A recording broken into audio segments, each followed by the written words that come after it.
ચાવી મળે તો ફ્લેટ ખુલે અને ફ્લેટ ખુલે તો ચાવી મળે. શું કરવાનું? આ કોયડું ઉકેલવો કેવી રીતે? સંસારમાં રહીએ છીએ એટલે પાપ થાય, પાપ થાય એટલે વળી પાછો સંસાર ઊભો થાય, વળી પાછો સંસાર ઊભો થાય એટલે વળી પાછા પાપ કરીએ, પાપ કરીએ એટલે વળી પાછો એમાંથી સંસાર, પાપ સંસાર, પાપ સંસાર, સંસાર પાપ, અને આ સંસાર પાપની ઘટમાળ ચાલ્યા જ કરે, ચાલ્યા જ કરે. માટે પ્રભુને કહેવું પડે, પ્રભુ આમાં તારી કૃપા સિવાય મારો કોઈ છુટકારો પોસિબલ નથી. માટે પ્રભુ તને વિનંતી કરું છું, આજે 30મા દિવસ પર આવીને ઊભો છું.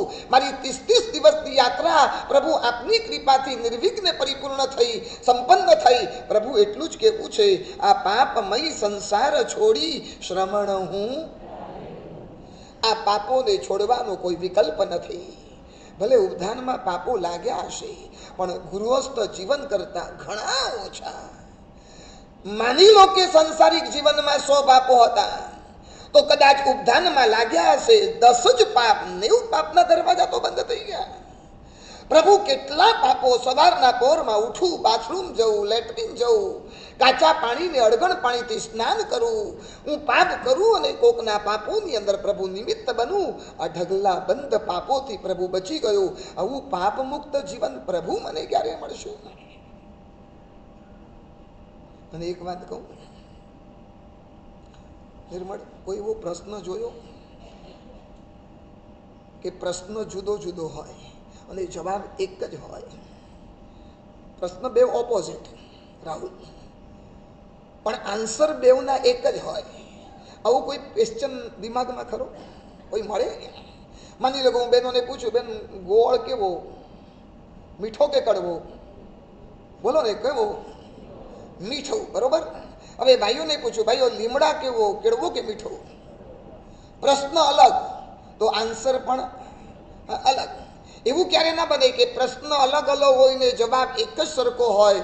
Never possible. આવું સંભવિત નથી. જો ગોળ કેવો પૂછીએ તો કેવું જ પડે, ગોળ મીઠો. લીમડો કેવો પૂછીએ એટલે કેવું પડે, લીમડો કડવો. પણ એક ક્વેશ્ચન એવો છે મારા અને તમારા માટે, ક્વેશ્ચન સરખો, ઓપોઝિટ.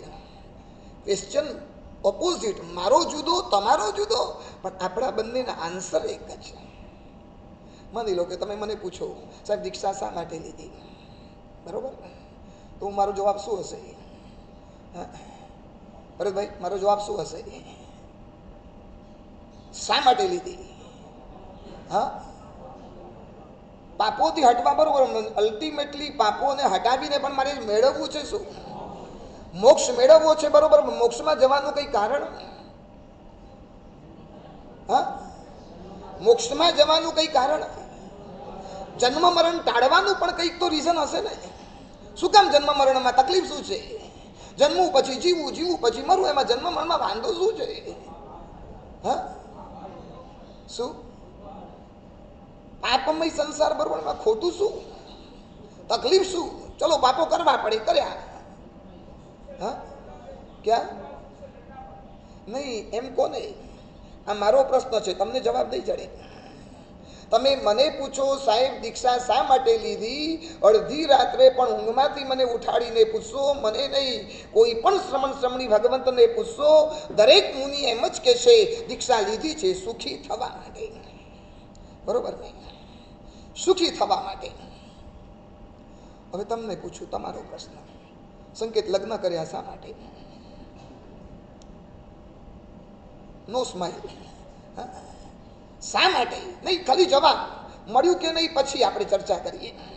મેં પણ સુખી થવા દીક્ષા લીધી, મને દીક્ષા લીધા પછી 45 વર્ષ થયા, મને સુખ મળ્યું કે નહીં પછી વિચારશું, પણ પહેલા જવાબ તો જોડવો જોઈએ ને. તમે મને પૂછો, સાહેબ દીક્ષા શા માટે લીધી? તો મારા મોઢામાંથી એક જ આન્સર, શા માટે? સુખી થવા. હવે તમારો વારો, તમે લગ્ન શા માટે કર્યા? બરોબર, પ્રશ્ન અલગ પણ આ જવાબ એક જ છે ને. મારો તમારો પ્રશ્ન અલગ છે પણ બંનેના જવાબ એક જ. તમને અડધી રાત્રે કોઈ પૂછે, ભાઈ શા માટે લગ્ન કર્યા? ભાઈ સુખી થવા માટે. હવે પ્રશ્ન એ છે, મેં સુખી થવા માટે દીક્ષા લીધી, તમે સુખી થવા માટે સંસારમાં પડ્યા. હવે આપણે આપણી બેઉ જાતનું આપણા બંનેનું ઓબ્ઝર્વેશન કરશું. મને સુખ મળ્યું? વિહારના કષ્ટો, વર્ષમાં 2 વાર માથાના લોચ, ગુરુના કડવા અને કઠોર વચનો, ઠેર ઠેર મળતી પ્રતિકૂળતાઓ, ગોચરીમાં મળતી અનગમતી ચીજો, ન ભાવતી આઈટમો પાત્રાની અંદર રોજ આવે, ઠંડુ ગરમ જે આવે તે ચલાવી લેવાનું. રહેવાની પ્રતિકૂળતા, ગોચરીની પ્રતિકૂળતા, વાતાવરણની પ્રતિકૂળતા, ધાર્યું ન મળે અને ન ધારેલું બધું જ જીવનમાં થાય. અને આટલા કષ્ટો પછી પણ મને તમે પૂછો તો મારો એક જ આન્સર છે, સાહેબ મેં દીક્ષા લીધી એટલા માટે, સુખી થવા માટે. અને તમારે લગ્ન કર્યા, પત્નીની પંચાયત, બિઝનેસ ચાલ્યો ન ચાલ્યો, દીકરા થયા એને સારી સ્કૂલમાં એડમિશન અપાવવું, દીકરો આડો અવડો પાકે, ઘરની અંદર વહુ આવે એ સીધી ચાલે ન ચાલે, કેટલા ટેન્શનો, કેટલી ઉપાધિઓ, છતાં પણ તમારો જવાબ એક જ છે. શું જવાબ? સુખી થવા માટે. આશામાં તો આપણે બંને જણા એક સરખા છીએ. મને પણ એમ હતું દીક્ષા લઈશ એટલે કેવો બનીશ. હા, શું મળશે? શું મળશે? સુખ. અને તમે પણ લગ્ન કર્યા, તમને આશા હતી કે શું મળશે? સુખ. આશામાં આપણા બંનેનો જવાબ શ્યોર સાચો છે, 100%. પણ અનુભવમાં પૂછશું, અનુભવમાં હું 100% સાચો. મેં સુખી થવા દીક્ષા લીધી, મારો એક્સપિરિયન્સ મને એમ કે છે 100% આઈ એમ વેરી વેરી હેપી. હું એકદમ સુખી છું. હવે તમારો અનુભવ? હા, આમાં મને બોલો. હા, સંસારમાં હેપી, મેરેજ પછી હેપી? હા, ખબર નહીં પડે. તમને ખબર છે સાપનું ઝેર ચડ્યું હોય ને એને કડવો લીમડો પણ મીઠો લાગે. હા, ગારુડી માંત્રિક તમે જોયો છે? ઓલાનું મંત્રથી ઝેર ઉતારે ને, ઝેર ઉતર્યું કે એને ખબર કેવી રીતે પડે? એને કડવો લીમડો ચખાડે, લે ચાખ, ઓલો કે મીઠો છે એટલે હજુ ઝેર છે, હજુ મંત્ર બોલે, વળી પાછું ઉતારે, પાછો પૂછે કેવો, હજુ થોડો મીઠો લાગે છે, વળી પાછું મંત્ર બોલે, હજુ ઝેર ઉતારે. અને આમ જ્યારે છેલ્લી જ્યારે એને જેને મોઢામાં કડવો લીમડો નાખે ને, હવે કેવો કડવો બસ ઝેર ઉતર્યું. કાકા ઝેર ચડેલું છે, હા, મોંનું ઝેર ચડેલું છે. આશામાં બેવ સરખા છીએ. અનુભવમાં પ્રભુની અને પ્રભુના શાસનની જો તમારે ખરેખર સાચી રીતે સેવા કરવી હોય ને તો સંયમ લીધા વગર તમારે છૂટકો જ નથી. કારણ કે 72 વર્ષનું પ્રભુનું આયુષ્ય અને 72 વર્ષમાં પ્રભુએ વિદાય લઈ લીધી. પ્રભુના અધૂરા રહેલા જેટલા પણ કાર્યો હતા, પ્રભુએ જે પણ આદરેલા કાર્યો હતા, પ્રભુનું આયુષ્ય અને પરિપૂર્ણ ન થયું. પ્રભુની ઈચ્છા હતી જન તક મારો સંદેશો આખા વિશ્વ સુધી પહોંચાડું. પણ પ્રભુ આયુષ્યની મર્યાદાના કારણે અટકી ગયા, ન પહોંચાડી શક્યા. અને જો ખરેખર પ્રભુના શાસનની તમારે સેવા કરવી હોય ને, સાધુ વિકલ્પ એક જ છે, તમે સંયમ સ્વીકાર કરો, સાધુ બનો, ગીતાર્થ બનો અને વિશ્વના લોકો સુધી આ પ્રભુનો ઉપદેશ, આ પ્રભુનો સિદ્ધાંત, આ પ્રભુના સત્યો જગત સુધી પહોંચાડી દો. શાસનની સેવા વધુ કોણ કરે? સાધુ કરે કે શ્રાવક કરે? નિર્મળ કોણ કરે? તમારી પાર્ટ ટાઈમ જોબ અને અમારી full time job. Part time ઘરમાં હશો ને હું કહીશ તો 1 કલાક મારા માટે કાઢશો, 1 કલાક દેરાસરની પેઢીમાં જઈને બેસશો. ટ્રસ્ટી હશો તો ઓફિસમાં તમે સંઘની શાસનની સેવા કરશો, કલાક 2 કલાક. પછી કહેશો કે નહીં હવે મારે ઓફિસમાં તો જવું જ પડશે, મારે હવે ઘરે ગયા વગર છૂટકો જ નથી. તમારી સેવા કેવી? પાર્ટ ટાઈમની સેવા. અને અમારી સેવા ફૂલ ટાઈમની સેવા. પ્રભુ અને પ્રભુના શાસનની સેવા કરવા માટે એક જ વિકલ્પ છે, હું સાધુ બનું. માટે કહેવાનું મન થાય, આ પાપમય સંસાર છોડી મારે તો લેવાની છે. ચાલો હાથમાં મુપત્તિ લઈશું. પલાઠી 6 ક્રોધ, 7 મે, 8 મે અને 9 મે, 10 મે, 11 મે પ્રતિક્રમણ ચાલે છે. 10મું અને 11મું પાપસ્થાનક બંનેની જુગલ છોડી રાગ અને દ્વેષ. આઠે આઠ કર્મનું જો કોઈ મૂળ હોય ને તો આ રાગ છે, આ દ્વેષ છે. વંદિતા સૂત્રમાં બોલીએ છીએ એવમ અઠ્ઠભિહમ કમ્મમ રાગ દોષ સમજ્યમ. આઠેય કર્મો અને એનું પ્રોડક્શન કરનારી કોઈ ફેક્ટરી હોય તો માત્ર રાગ અને દ્વેષ છે. જે દિવસે આપણા આત્મામાંથી રાગ અને દ્વેષનું સામ્રાજ્ય ખતમ થશે ને એ દિવસે આઠ કર્મો આપણા આત્માના પ્રદેશોને છોડી અને ભાગ્યા વગર રવાના થઈ જશે.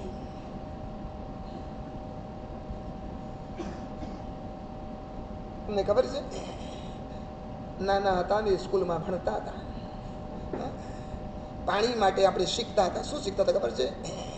પાણી કેવી રીતે બને? H2O. H2O. H એટલે બે ભાગ હાઇડ્રોજનના અને એક ભાગ ઓક્સિજન. હાઇડ્રોજન અને ઓક્સિજન જ્યારે ભેગું થાય ને ઇઝ ઇક્વલ ટુ વોટર, પાણી બને. હાઇડ્રોજન પ્લસ ઓક્સિજન એટલે પાણી. રાગ પ્લસ દ્વેષ એનું નામ સંસાર. હાઇડ્રોજન અને ઓક્સિજન માંથી જેમ પાણી તૈયાર થાય ને એમ રાગ અને દ્વેષ માંથી આખું સંસારનું પાણી બન્યા વગર રહે નહીં. એટલે અપેક્ષા એમ કહેવાય કે સંસારનું ચાલક પરિબળ જો કોઈ હોય ને તો આ માત્ર રાગ અને દ્વેષ છે. હિંસા કરવી પડે છે, જૂઠ બોલીએ છીએ, ક્યાંક ને ક્યાંક મજબૂરીથી ચોરી કરી નાખીએ છીએ. સત્વ નથી અને મૈથુનનું સેવન કરવું પડે. સતત પરિગ્રહ આપણે કરવો જ પડે. ક્રોધ માન માયા લોભનું સેવન કરવું પડે. બધાના મૂળમાં જશો ને એનું પાછળનું જો કોઈ કારણ હોય ને કાં તો રાગ હશે અને કાં તો દ્વેષ હશે. હું તમે જોજો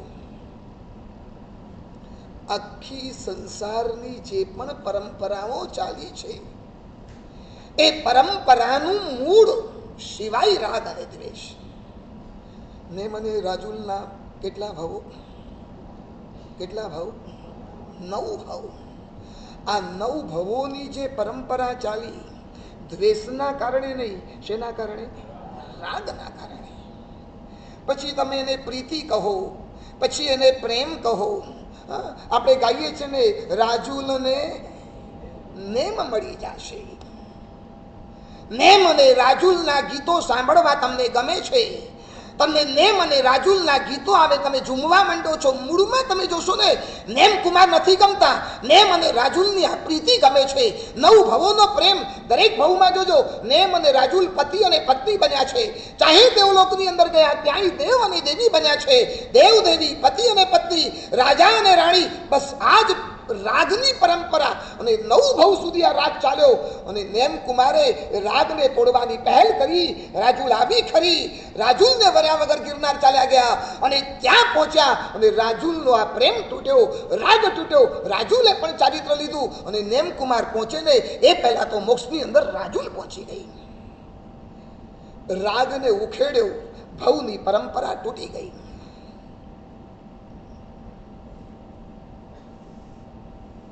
હજુ તમે જુઓ, પૃથ્વી ચંદ્ર અને ગુણસાગર 21 ભવોની પરંપરા. દરેક ભવની અંદર કાં પતિ પત્ની, કાં દેવ દેવી, કાં ભાઈ અને ભાઈ. પણ છેવટે તો અંદરમાં રાગ તો હતો નહીં.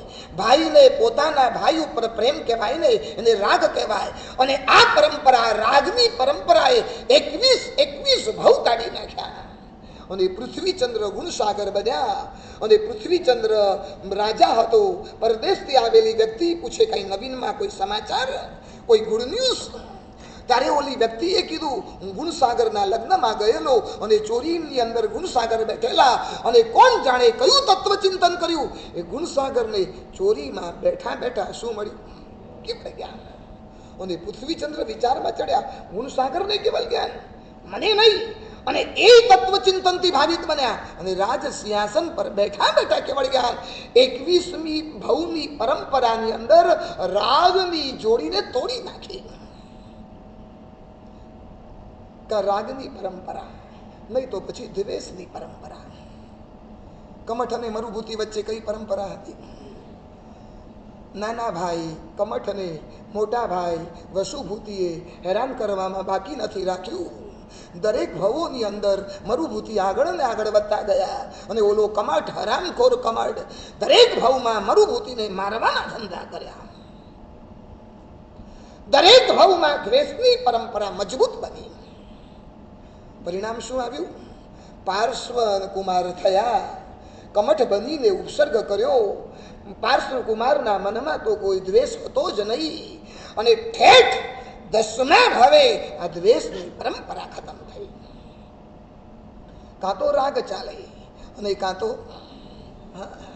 તમે મામૂલી માનો છો રાગને. અને સાચું કહું, દ્વેષ જેટલો ખતરનાક નથી ને એટલો કોણ ખતરનાક છે ખબર છે? રાગ. દ્વેષ તો હજુ આપણને ખરાબ લાગે. કોઈની સાથે દુશ્મનાવટ કરીએ નહીં, કોઈની સાથે ન બોલવાનું બોલી નાખીએ નહીં, કોઈની જોડે પ્રતિકૂળ વર્તન કરીએ નહીં, આપણને મનમાં કોન્શિયસ તો આપણું બાઇટ થાય, સાલું આવું નહોતું કરવું જોઈતું, આવું એની આગળ બોલવું નહોતું જોઈતું, આવું એની સાથે ગલત બિહેવિયર કરવા જેવું નહોતું. દ્વેષ ડંખે, પણ સાચું બોલો, અરે રાગ ડંખ્યો. રવિવારે સ્વજન મળવા માટે આવે અને સ્વજન એમ કે મિસ યુ.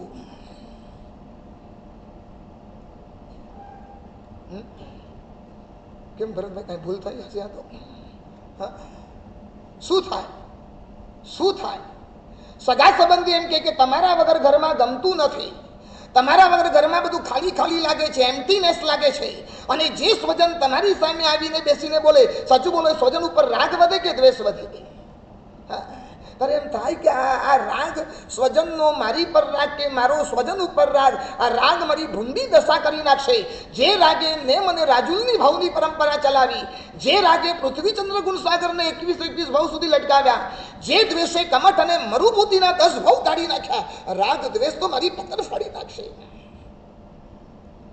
દ્વેષ ખરાબ લાગે છે, રાગ આપણને ખરાબ લાગતો જ નથી. મને તમને ખબર છે, શાસ્ત્રોએ છે ને દ્વેષને સાપની ઉપમા આપી અને રાગને છે ને ઉંદરની ઉપમા આપી. દ્વેષ કોના જેવો છે? કોના જેવો છે? હું પ્રશ્ન પૂછું એટલે બોલવાનું. આજુબાજુમાં સૂતા હોય તો થોડાક જગાડજો, નહીં તો મદારી બનશો અને ઓલો સાપ બનશે. આજનો લાવો કાલે કોણે દીઠી છે, લઈ લો. આ ઉદ્યાનમાં બેઠા છો, ઘરે જશો, કોરોના લાગશે, રામ બોલો ભાઈ રામ. તમારા દીકરાનો ફોન આવશે, સાહેબ બા આટલી મોટી ઉંમરે ઉદ્યાન કર્યા પણ સાહેબ ખરેખર તરી ગયા. મેં તો કેમ? બસ સાહેબ ઉદ્યાનમાંથી ઘરે આવ્યા, કોરોના લાગુ પડ્યો અને ક્યાં મોકલી દો છો બાપા? જશો તોય વાંધો નથી, દેવલોક મળશે શ્યોર, પણ જાગો, અહીંયા તો જાગો. જગાડજો આજુબાજુ વાળાને થોડું કુકડે કુક કાનમાં કહેવાય કે ભાઈ સવાર પડી ગઈ, કુકડે કુક. અને આમ ખબર નહીં, હવે તો માસ્ક બાંધે ને એટલે આપણને ખબર જ ના પડે હસે છે કે રડે છે. થોડું માસ્ક. દ્વેષને ખતરનાક માનવા તૈયાર છીએ. રાગને તો પત્ની પરનો રાગ, પુત્ર પરનો રાગ, દીકરા પર, દીકરી પર, જેઠ પર, દિયર પર, ભાઈ પર, મા બાપ પર ક્યાં રાગ નથી એ સવાલ છે. અને હું આ રાગ કરું છું અને આ રાગ મારા સંસારને વધારે છે એની આપણને ખબર. પહેલા પણ કીધેલું, ફરી વાર યાદ કરાવો, દ્વેષ ક્યારેય જન્મતો નથી, જન્મે છે રાગ અને આગળ જતા આ રાગ જ દ્વેષમાં કન્વર્ટ થાય છે.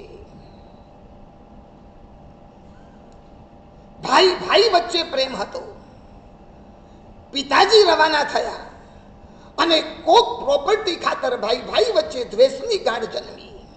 જે માં જણ્યા બે સગા ભાઈઓ એક જ લોહી, એકબીજાથી છૂટા પડવા તૈયાર નહોતા. બોલચાલથી શરૂઆત થઈ, મારામારી પર પહોંચ્યા, કોર્ટમાં કેસ ગયો અને એકબીજાની સામે નજર નાખવા તૈયાર નથી.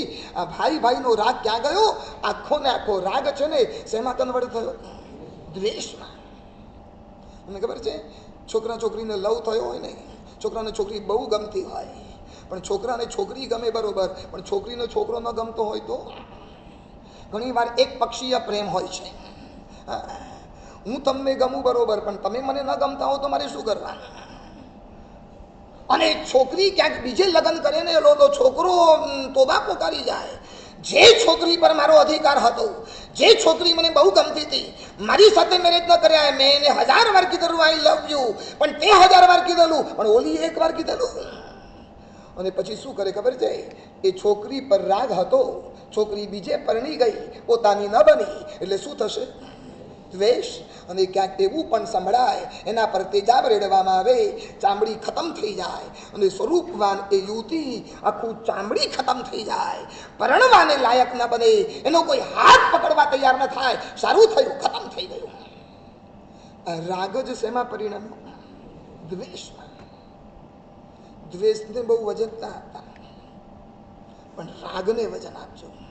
તમે એકવાર છે ને રાગને ક્વોન્ટિટી અને ક્વોલિટી એકવાર માપી લો.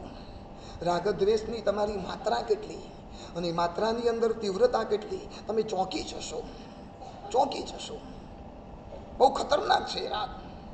અને આ રાગે તો છે ને દ્વેષથી આપણે નુકસાન કર્યું માનવા તૈયાર. અને તમને ખબર છે, દ્વેષ બહુ તો છે ને આપણને જીવ વ્યક્તિ પર થાય, જળ પર લગભગ દ્વેષ ન થાય, લગભગ.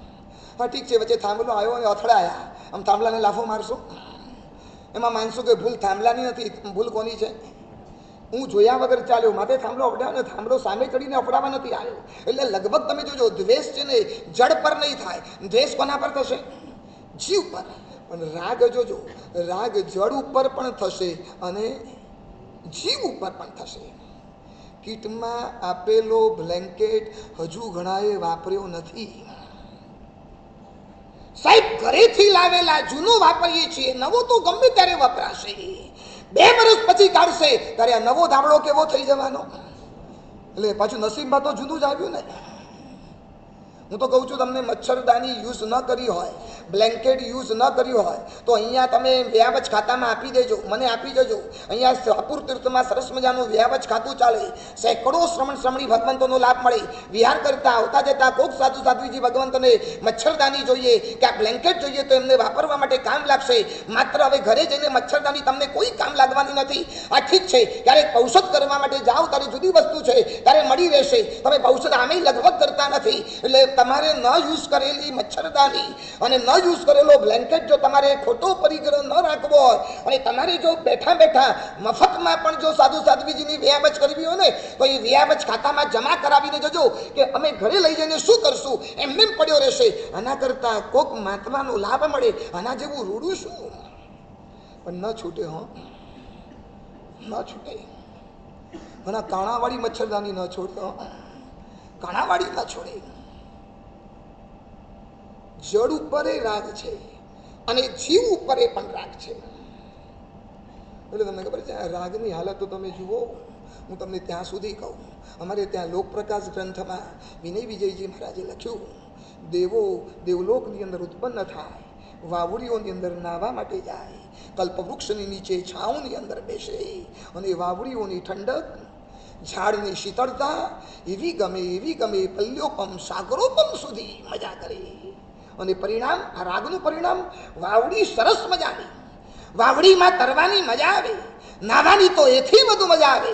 પોતાની દેવી સાથે તરવા માટે જાય, નાવા માટે જાય, પરિણામ શું આવે? અસંખ્ય દેવી દેવતાઓ દેવલોકમાંથી મરી મનુષ્ય ભવમાં તો જતા નથી, નરકમાં તો જઈ શકવાના નથી. એ જ વાવડીમાં, એ જ કલ્પવૃક્ષમાં પાણી તરીકે કે ફળ કે પાંદડા તરીકે એ દેવી દેવતાનો જન્મ થાય છે. શેના કારણે? એકમાત્ર રાગના કારણે. તમે કલ્પના કરો, આટલી દેવની ઉચ્ચ ભૂમિકા અને વાવડીના પાણીની અંદર. માટે તો મારું કેલ્ક્યુલેશન છે. મને ઘણા પૂછે, સાહેબ અમારો આવતો જન્મ ક્યાં? આવતો જન્મ ક્યાં? કોઈ કેવળ જ્ઞાનીને પૂછવાની જરૂર નથી, કોઈ જ્યોતિષીને હાથ દેખાડવાની જરૂર નથી. તમે તમારા કોન્શિયસને પૂછી લો, આ ભવમાં જ્યાં મારી આસક્તિ હશે, આવતા ભવમાં ત્યાં જ મારી ઉત્પત્તિ શ્યોર, 100%. જ્યાં આસક્તિ ત્યાં ઉત્પત્તિ. સવારના પોરમાં ચા ચા ચા ચા કરતા હશો ને, તો આવતો જન્મ ક્યાં? આસામના બગીચામાં ચાના પાંદડા તરીકે જન્મ લેવાના. શ્યોર. કેરીની સિઝન આવે ને કેરી કેરી કેરી કરતા હશો ને સાહેબ, 5 તિથિ પણ કેરી વગર ન ચાલે સાહેબ. સિઝનમાં કેરી તો જોઈએ. આવતો જન્મ રત્નાગીરીની અંદર હાફૂસમાં ઝાડ તરીકે લટકવાના. બોલો, જવું છે? જ્યાં શક્તિ ત્યાં ઉત્પત્તિ. મારા ગુરુદેવ શ્રી ભુવનભાનુ સુરેશ્વરજી મહારાજ હતા ને, દીક્ષા લીધી ને ત્યારથી આ જીવન કેરીનો ત્યાગ. આ જીવન, તમને સાચું કહું, નારી છોડવી સહેલી છે. અમારા માટે નારી છોડવી સહેલી છે, પણ શું અઘરું છે? કેરી છોડવી અઘરી છે. નારીને છોડનારા અમે કેરી છોડી શકતા નથી. જ્યારે કેરીની સિઝન આવે ને એટલે અમારા ગુરુદેવ છે ને સાધુની 2 માંડલી કરી દે, એક કેરી વગરના અને એક કેરી વાળા. હવે ગુરુદેવ તો કેરી વગરનામાં જ હોય, અને ગુરુદેવ આમ ઘૂર ઘૂર કરજો અમને. મારો નંબર કેરી ખાવા વાળામાં, ઘૂર ઘૂર કરજો. અને આમ ગુરુદેવની નજર થાય ને ચાલો એમ થાય કે ચાલુ આ ગુરુ માટે તો દીક્ષા લીધી, અને એમને રાજી ન રાખીએ. ગુરુદેવ આવતીકાલથી ત્યાં ધારણા અભિગ્રહ આપી દે. એક દિવસ પહેલી વિકેટ પડે, બીજા દિવસે બીજી પડે, ત્રીજા દિવસે ત્રીજી પડે. કેરી વગરનાની માંડલી વધતી જાય, કેરી વાળાની માંડલી ધીરે ધીરે ધીરે ઓછી થતી જાય. અને એમાંય છેલ્લા સિઝનના 15 દિવસ બાકી હોય ને, અમને ખબર કે હવે કેરી ઉપર જ વાચનાઓ ચાલશે. અમને કે સાધુઓ મરીને રત્નાગીરીમાં જન્મ લેવો છે. બધું ગુરુદેવ દરિયો સરસ છે ત્યાં. મને કે ગાંડા દરિયામાં નહીં, ઝાડ ઉપર લટકી જઈશ. એક દિવસ હું ગુજરાત તરફ જતો હતો, વચ્ચે બિલીમોરા ગામ આવે, સાંભળ્યું છે? હાલરડાની રચના ક્યાં થઈ? બિલીમોલા નગરે વર્ણવ્યું વીરનું હાલરડું. અને ગુરુદેવના સંસ્કાર છેલ્લા દિવસો 15 દિવસ બાકી, એટલે હું કેરી ઉપર જ પ્રવચનો કરું, નિર્મળ કેરી પર તૂટી પડું. હવે બિલીમોરામાં તો નાનું સંઘ, નાની સભા, એટલે મેં કીધું હવે થોડાક જ દિવસ બાકી છે, કેરીનો ત્યાગ કરો. પ્રવચન પૂરું થયું, પ્રેરણા કરી, બધું બધા અભિગ્રહ લઈ લો, હવે કેરી નહીં ખાવાની. સામે 80 વર્ષના કાકા બેઠેલા ને મને હાથ જોડીને રિક્વેસ્ટ કરી, સાહેબ પ્લીઝ ખાવા દો ને, આવતી સિઝન જોશું કે નહીં ખબર નથી.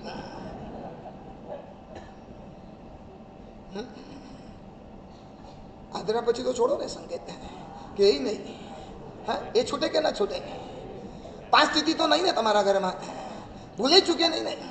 હું ઘણા વખત પહેલા સાંતાક્રુઝમાં વોરમાં ગયો હતો ને, સિઝન પછી વોરમાં ગયો, આદરા બેઠા પછી. એટલે સીધી પેલી શ્રાવિકા બેને મને કેરીની વિનંતી કરી, સાહેબ કેરી વોરો ને. ઘણી વાર બહુ ખુલાસા ના કરી, પેલું બેન ખપ નથી, ના પાડીએ ને એટલે બહેનોની આદત વધારે જોરથી વિનંતી કરે. એટલે જે ચીજ વોરવી હોય ને એના માટે હું પહેલાં ના જ પાડું. ના પાડું એટલે ડબલ જોરથી વિનંતી થાય. આ સાયકોલોજી છે, આ બધું શીખવા જેવું છે. તમારે છે ને ગરમ ગરમ રસોઈ જોઈતી હોય ને, અને પત્ની પીરસે ને ના પાડવાની, ઠંડી હશે તો ચાલશે. અરે હોય ગરમ ગરમ ખાઓ ને, શિયાળાના દિવસો છે એટલે ભાઈ ખાવું જ છે, પણ તારા મોઢે બોલાવવું છે. લગ્ન તમે કર્યા, પણ કેવી રીતે પત્નીને હાચવી મને આવડે. હા, શું પ્રકાશભાઈ બોલો ને કાંઈ? હા, શું? પછી રોજ ઠંડી જ મૂકે. હવે ભગવાન તમને બચાવે, હું કરું? તકલીફ છે. આમ બધા લગ્ન કરવા વાળાના અનુભવ, મારે તો અનુભવ હોય જ નહીં. મને કે સાહેબ કેરી નથી ખાવ, મને કે સાહેબ વોરો નહીં. મેં તો બેન આદરા બેસી ગયા, આપણી પરંપરા છે, હવે કેરી ન લેવાય, ન વપરાય. મને કે સાહેબ મને ખબર છે, તો આગ્રહ કેમ? સાહેબ આ આદરા પહેલાની લાવેલી છે. શું આમ રાગની કમાલ તો જુઓ. એવમ અઠવ્યમ કમ્મમ રાગદોષ સમજ્યમ. આખી સંસારની ઇમારત ઊભી છે રાગ દ્વેષના પાયા પર. શું કરવાનું? રાગને તો છોડી શકતા નથી, શું કરવાનું? એક કામ કરો, રાગને છોડી શકતા નથી ને તો રાગને વાળી દો. અમારે ત્યાં યોગ શતકમાં હરિભદ્ર સુરી મહારાજે લખ્યું, વૈરાગ્ય નથી જાગતો ને, કાંઈ વાંધો નહીં. રાગને છોડી શકતા નથી ને તો બીજો રસ્તો છે તરવાનો, રાગને વધારી દો. રાગને ઘટાડો નહીં, પણ રાગને બોલો આ તો કોઈ રસ્તો કહેવાય? ઘટાડવાનો કે વધારવાનો? હરિભદ્ર સુરી મહારાજ લખે છે અનુરાગાત વિરાગ. રાગનો ઘટાડો જેમ વૈરાગ્યનું કારણ છે એમ રાગનો વધારો એ પણ વૈરાગ્યનું કારણ છે. મારક પદાર્થો પ્રત્યે તમારો રાગ ઘટતો નથી ને, તો એક કામ કરો, તારક પદાર્થો માટેનો તમારો રાગ ઉભો કરી દો, ઓટોમેટિક મારક પદાર્થોનો રાગ તમારો ઘટી જશે. પૈસા પરનું મમત્વ ઘટતું નથી ને, તો દાન પર ચિકાર રાગ ઉભો કરી દો. આહાર સંજ્ઞા પર નફરત જાગતી નથી ને, તો તપને ખૂબ ગમાડી દો. તપને એટલો ગમાડી દો, એટલો ગમાડી દો, એટલો ગમાડી દો, ઓટોમેટિક આહાર ઉપર તમને નફરત પેદા થઈ જશે.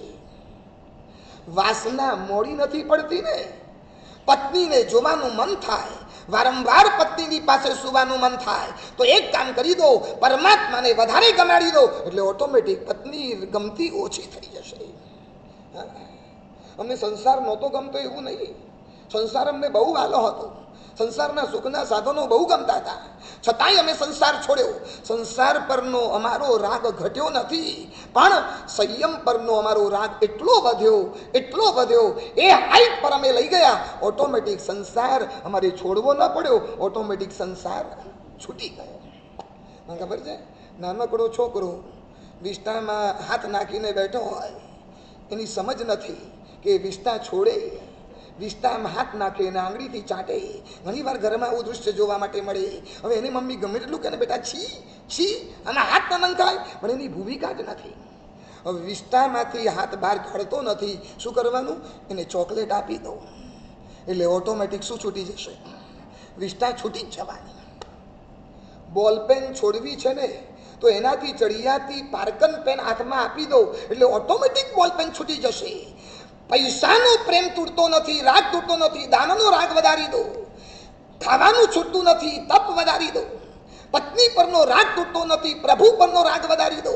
એટલે અમારે ત્યાં લખ્યું, દેહે દ્રવ્ય કુટુંબે ચ સર્વ સંસારી નામતી જીને જીનમતે સંગે પુનર્મોક્ષાભિલાષે. દેહ ઉપરનો રાગ છોડવો છે તો એક કામ કરતા જાઓ, દેવાધિદેવ પરનો રાગ ઉભો કરતા જાઓ. ધન પરનો રાગ તોડવો છે, ધર્મનો રાગ ઉભો કરતા જાઓ. સ્વજન પરનો રાગ છોડવો છે તો સાધર્મિક ઉપરનો રાગ પેદા કરતા જાઓ. આ ભૂમિકા ખરી. રાગને ઘટાડો નહીં, રાગનો વધારો. સચું બોલો, પત્ની ગમે કે હું ગમું? ભરતભાઈ, કોણ ગમે? किसके साथ अटैचमेंट वो पूछना चाहता हूं. શું નહીં, જગ્યા બગ્યા તમે છોડો, હું રાગની વાત કરું છું. કોના પર રાગ વધારે? કોના પર?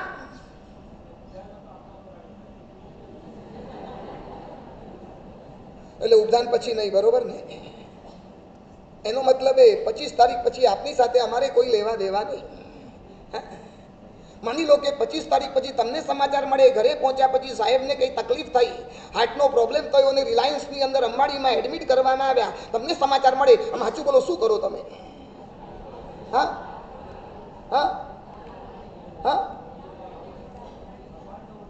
શું કરો? ના કરે બરોબર છે, પણ હવે કોઈ એવરીથિંગ ઇઝ પોસિબલ. હું કંઈ બહુ મોટો ભગવાન નથી, મને કાંઈ ના થાય. એક સપોઝ કલ્પના કરવાની વાત કરું છું, આવું કંઈ થયું, તમે શું કરો? હા શું કરો? બધા એક સાથે બોલો, હમણાં તો નથી. જાપ કરો, બસ પતી ગયું. આમે બેઠા બેઠા જાપ તો કરો છો, નવું શું કર્યું? એથી વધારે કાંઈ નહીં ને, કાંઈ નહીં નહીં.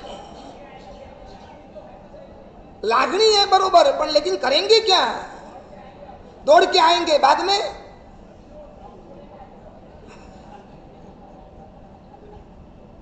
अच्छा बोलो, हम निर्मल, હું ગમું કે મારું પ્રવચન ગમે? હા ભાઈ, હું ગમું કે મારું પ્રવચન ગમે? હું છું તો પ્રવચન છે બરોબર, પણ બેમાંથી એક કોણ ગમે? કોણ?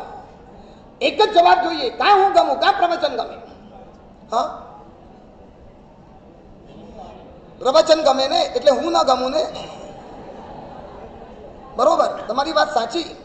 આવતીકાલે મારી ઉંમર થશે, બોલવાની તાકાત નહીં હોય, ગળામાંથી એક શબ્દ નીકળશે નહીં ને એક ખૂણાની અંદર બેસીને હું માળા ગણતો હોઈશ ને સૂર્યમંત્રનો જાપ. આ અત્યારે તમે જેટલા આવો છો ને એકેય મારી પાસે આવવાના નથી. મને ખબર છે કે નહીં, મારું પ્રવચન ગમે છે. જ્યાં તમને સાચું કહું, તમારી તકલીફ એ છે, તમને શક્તિ ગમે છે પણ તમને સાધુતા નથી ગમતી.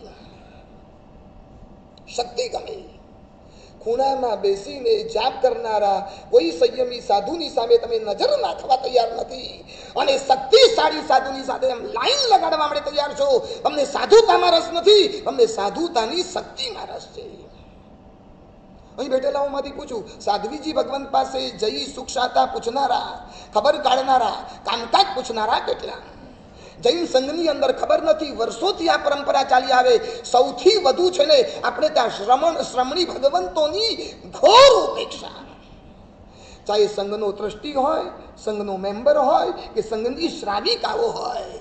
સંઘની શ્રાવિકાઓ તો છે ને સાધ્વીજી ભગવંતને હું ચોમાસામાં જોઉં ગાંઠે જ નહીં. અને એમાંય જો શ્રાવિકામાં ઓલી શું કહેવાય, શામણ, અને શામણ તો સાધ્વીજી ભગવંત ઉપર બળજબરી કરે. અહીંયા કોઈ સામણ બેઠી નથી ને, કોઈ સંઘની, તો હું ન બોલું. હા, કોઈ બેઠી છે તો સાંભળજો. આ સામણોની તમે જબરજસ્તી સાંભળી છે? આમ સાધ્વીજી ભગવંત આંખમાંથી આંસુ પાડે, રડતા રડતા સાધ્વીજી ભગવંત તો આવે. સાહેબ, આ કઈ રીતનો બળાત્કાર! અમે શ્રી સંઘને આરાધના કરાવીએ, શ્રાવિકાઓને ભણાવીએ, ગણાવીએ, એ કે ટાઈમે અમે જીવિચાર શીખવાડીએ, રાત્રે 10 વાગે 9 તત્વના ક્લાસ આપીએ, અમે કે પ્રમાણે કરીએ. નહીં, સાધ્વીજી ભગવંતને છે ને પોતાનું કાંઈ જ ન ચાલે. શ્રામણ કે એ જ રીતે શિબિર રાખવાની, એ જ રીતે પ્રવચનો ગોઠવવાના, એ જ રીતે છે ને પ્રભાવનાઓ કરવાની. સાધ્વીજીનું કશું જ ન ચાલે. તમે સાધુતાના પૂજારી નથી, મારો આક્ષેપ છે. તમે શક્તિના પૂજારી છો. મેં પન્યાસ ચંદ્રશેખર વિજયજી મહારાજની જ્યારે શક્તિ નબળી પડી ને ત્યારે મને કહેતા હતા, કુલબોધી મહારાજ બહુ ગળા ન ખેંચો. મેં તો ભૂલ કરી, હજારોની સભાઓની વચ્ચે બોલ્યો ને, આમ ગળા તોડી નાખ્યા, શરીર તોડી નાખ્યું. આજે સાવ માઈકાંગલો થઈ ગયો, અવાજ નીકળતો નથી. મારાથી પામેલા હજારો યુવાનો આજે મારાથી મોઢા ફેરવી દીધા. મારી સુખ શાતા પૂછવા આવવા તૈયાર નથી. આ નજરો નજર મેં એમની વેદના વાંચી છે. મને કે મારે કોઈની જરૂર નથી, પણ આટલી કૃતજ્ઞતા નહીં કે જે ગુરુદેવથી પામ્યા છીએ, જે ગુરુદેવે અમારા માટે લોહી પાણી એક કર્યા છે, અને એ ગુરુદેવ આજે બીમાર છે. લાવ જઈને આશ્વાસનના 2 શબ્દ તો બોલીએ. બસ સાહેબ, ઘરમાં બેઠા બેઠા જાપ કરશું, એથી વધારે કાંઈ નહીં.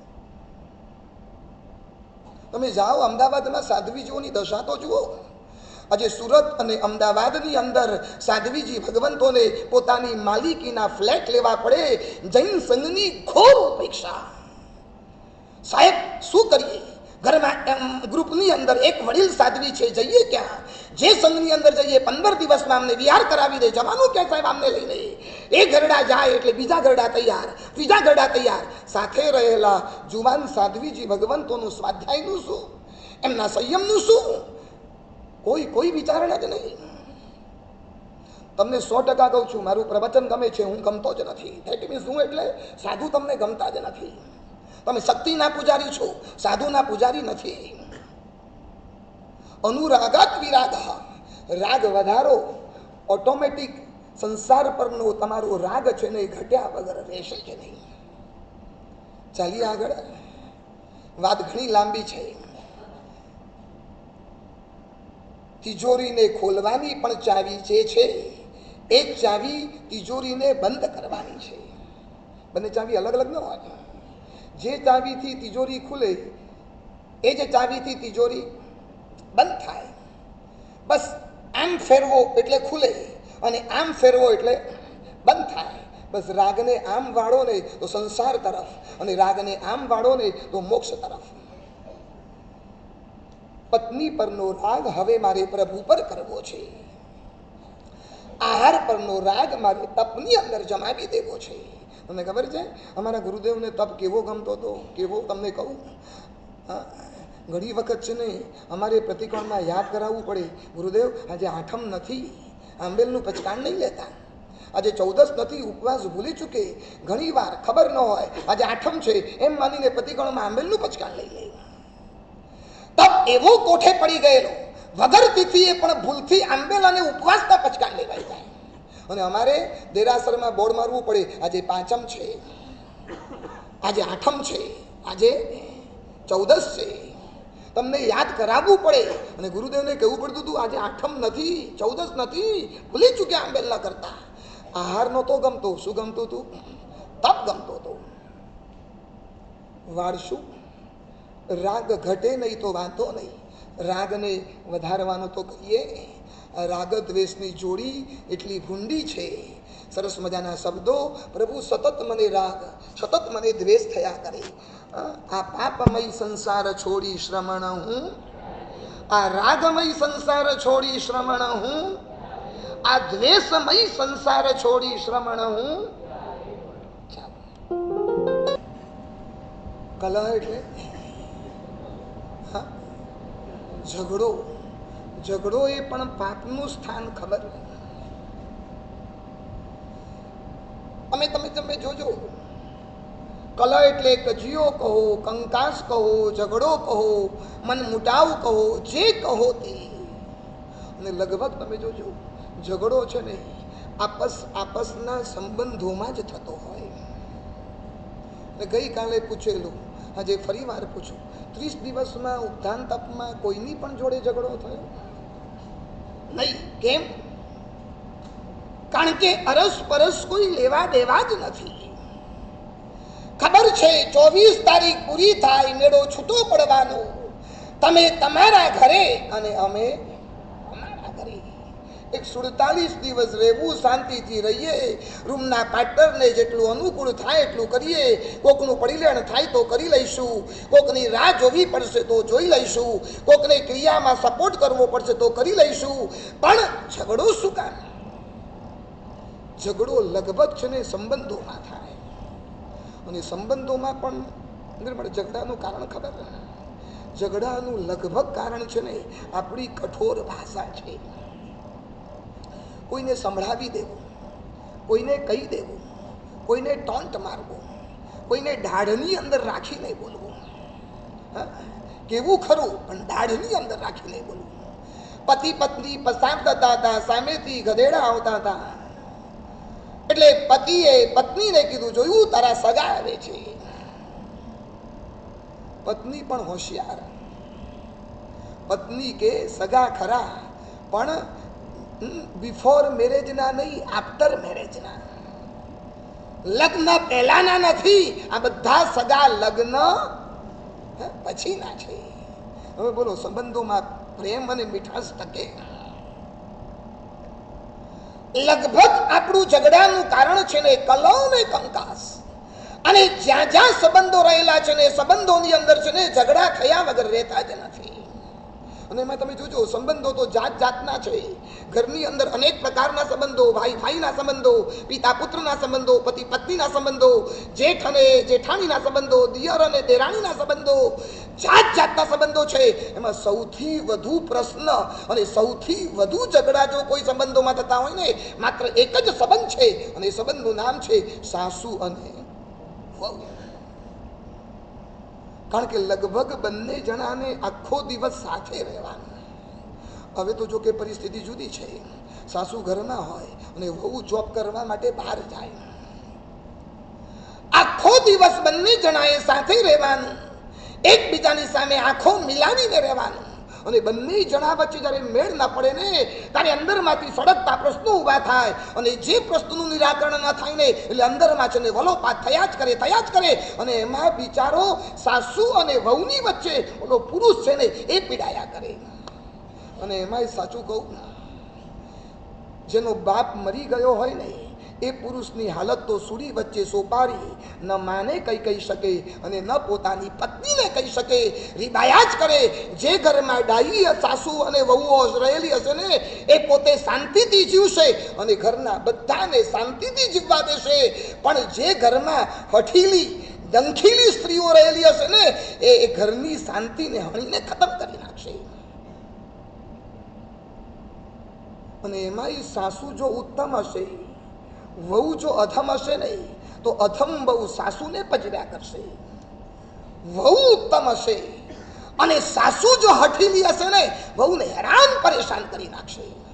હું એમ નથી કહેતો એકલી સાસુઓ જ ખરાબ છે, અને એમ પણ નથી કહેતો એકલી વહુઓ જ ખરાબ છે. બંનેના પ્રશ્નો છે. પછી બળતા રહેવાનું, એક જ નીતિ, એક જ સૂત્ર, સાથે રહો, લડતા રહો, બળતા રહો અને આખી જિંદગી એમને પસાર થતા રહો. ઘણા પુરુષો કે સાહેબ ઘરે જવા કરતા આપની સાથે બેસવામાં છે ને સાહેબ બહુ શાંતિ મળે. કેમ? સાથે રહેવાનું અને રોજ લડવાનું, રોજ ઝઘડવાનું. તમારી ભાષાને તમે કાબુમાં લો, તમે કંટ્રોલની અંદર લો. સાસુ અને વહુ બંને જો ઉત્તમ બની જાય, ઘણા સાસુ અને વહુને જોયા છે સાથે પ્રવચનમાં આવે, સાથે બધી આરાધના કરે, બેવ જણા સાથે જ રહે અને આમ એકબીજાની જોડી તમે જોઈએ ને, કદાચ એનો પતિ પોતાની પત્નીને ઠપકો પણ આપે ને, સાસુ વચ્ચે આવશે, આવી ડાઈ સીતા જેવી વહુને તું એને ઠપકા આપે, સટપ, એક પણ અક્ષર તારે બોલવાનો નથી. અને આવું ઘરમાં વાતાવરણ સર્જાય ને ત્યારે કહેવું પડે હેવન ઇઝ હિયર. ખરું આવું વાતાવરણ? ઘરમાં આવું કોઈ વાતાવરણ મળે કે ઝઘડાઓ જ મળે?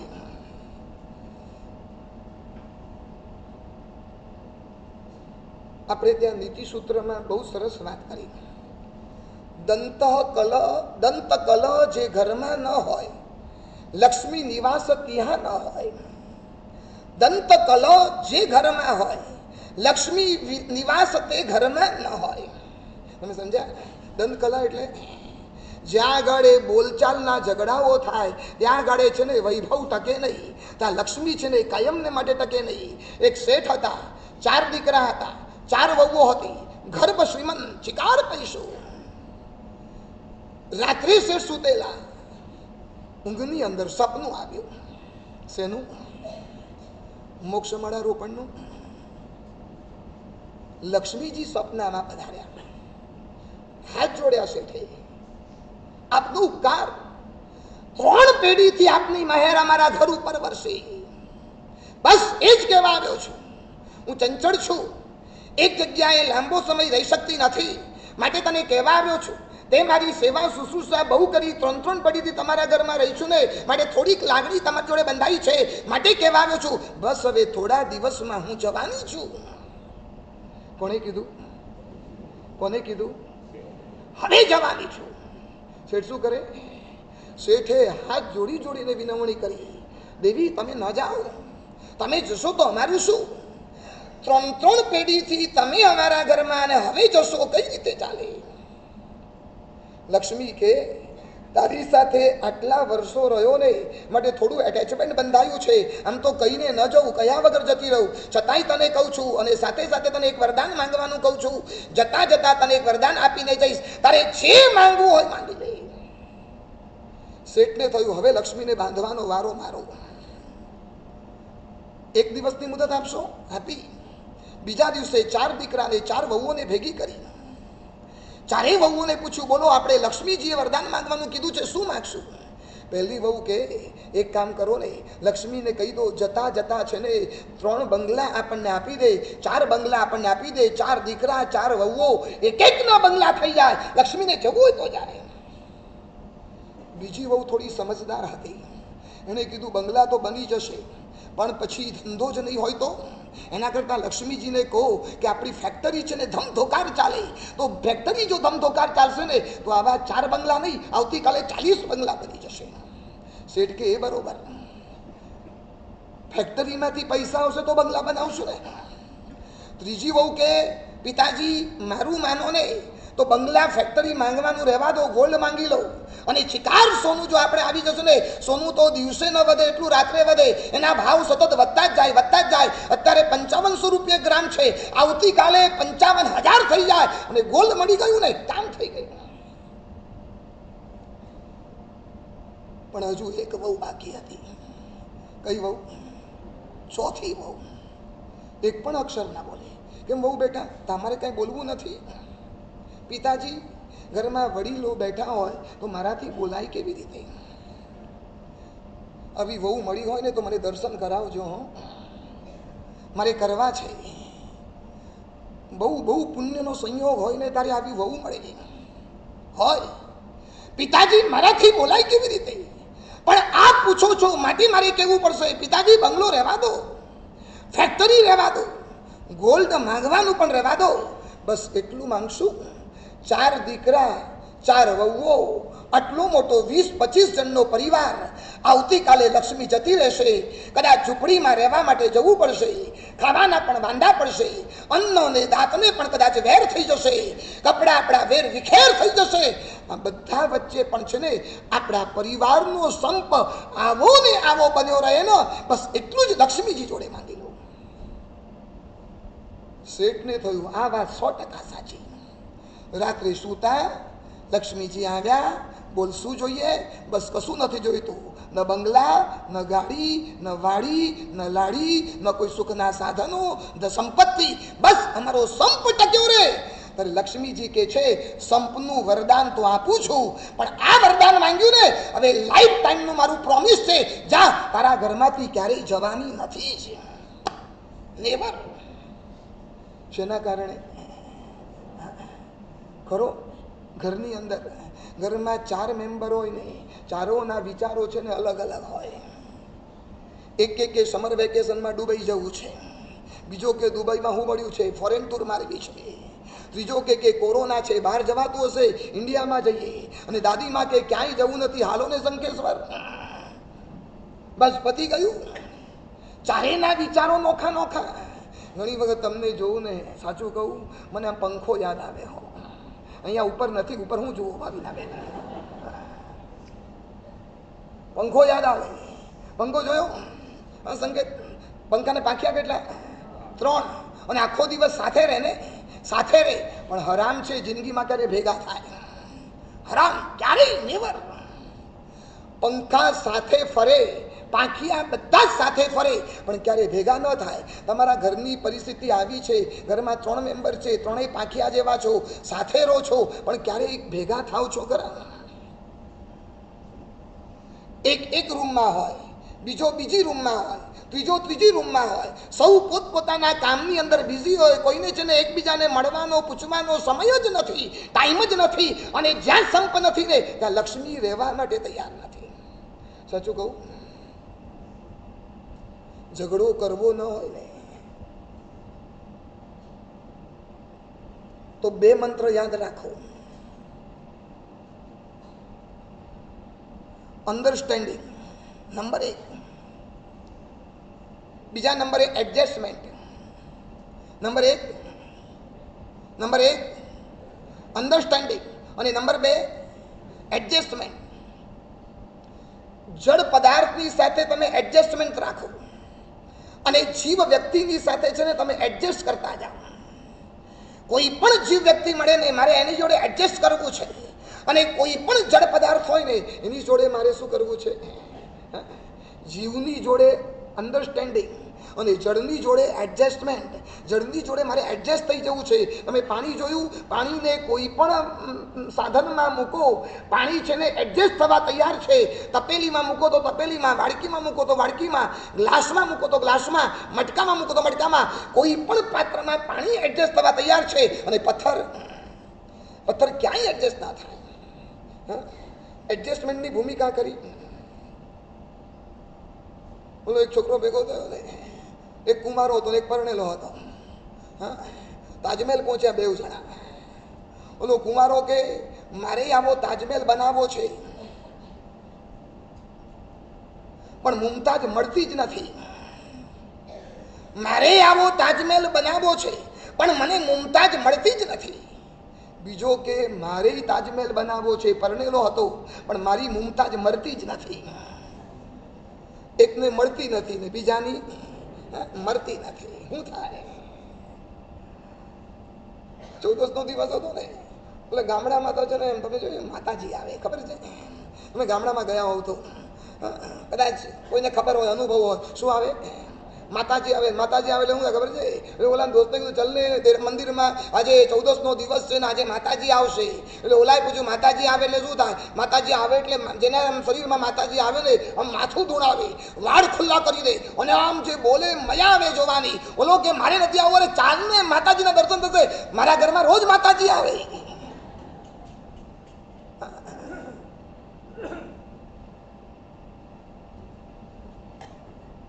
કલહ ખરો, જ્યાં અન્ડરસ્ટેન્ડિંગ નથી અને જ્યાં એડજસ્ટમેન્ટ નથી ત્યાં આગળ છે ને લગભગ કહેતા લગભગ ઝઘડાનું કોઈ કારણ નથી. આગળ વધીએ. જે સંસારમાં સતત ઝઘડો થયા કરે, જે સંસારમાં સતત બોલચાલ બંધ થયા કરે, જે સંસારમાં સતત મન મુટાવ થયા કરે, આ કલહમય સંસાર છોડી શ્રમણ હું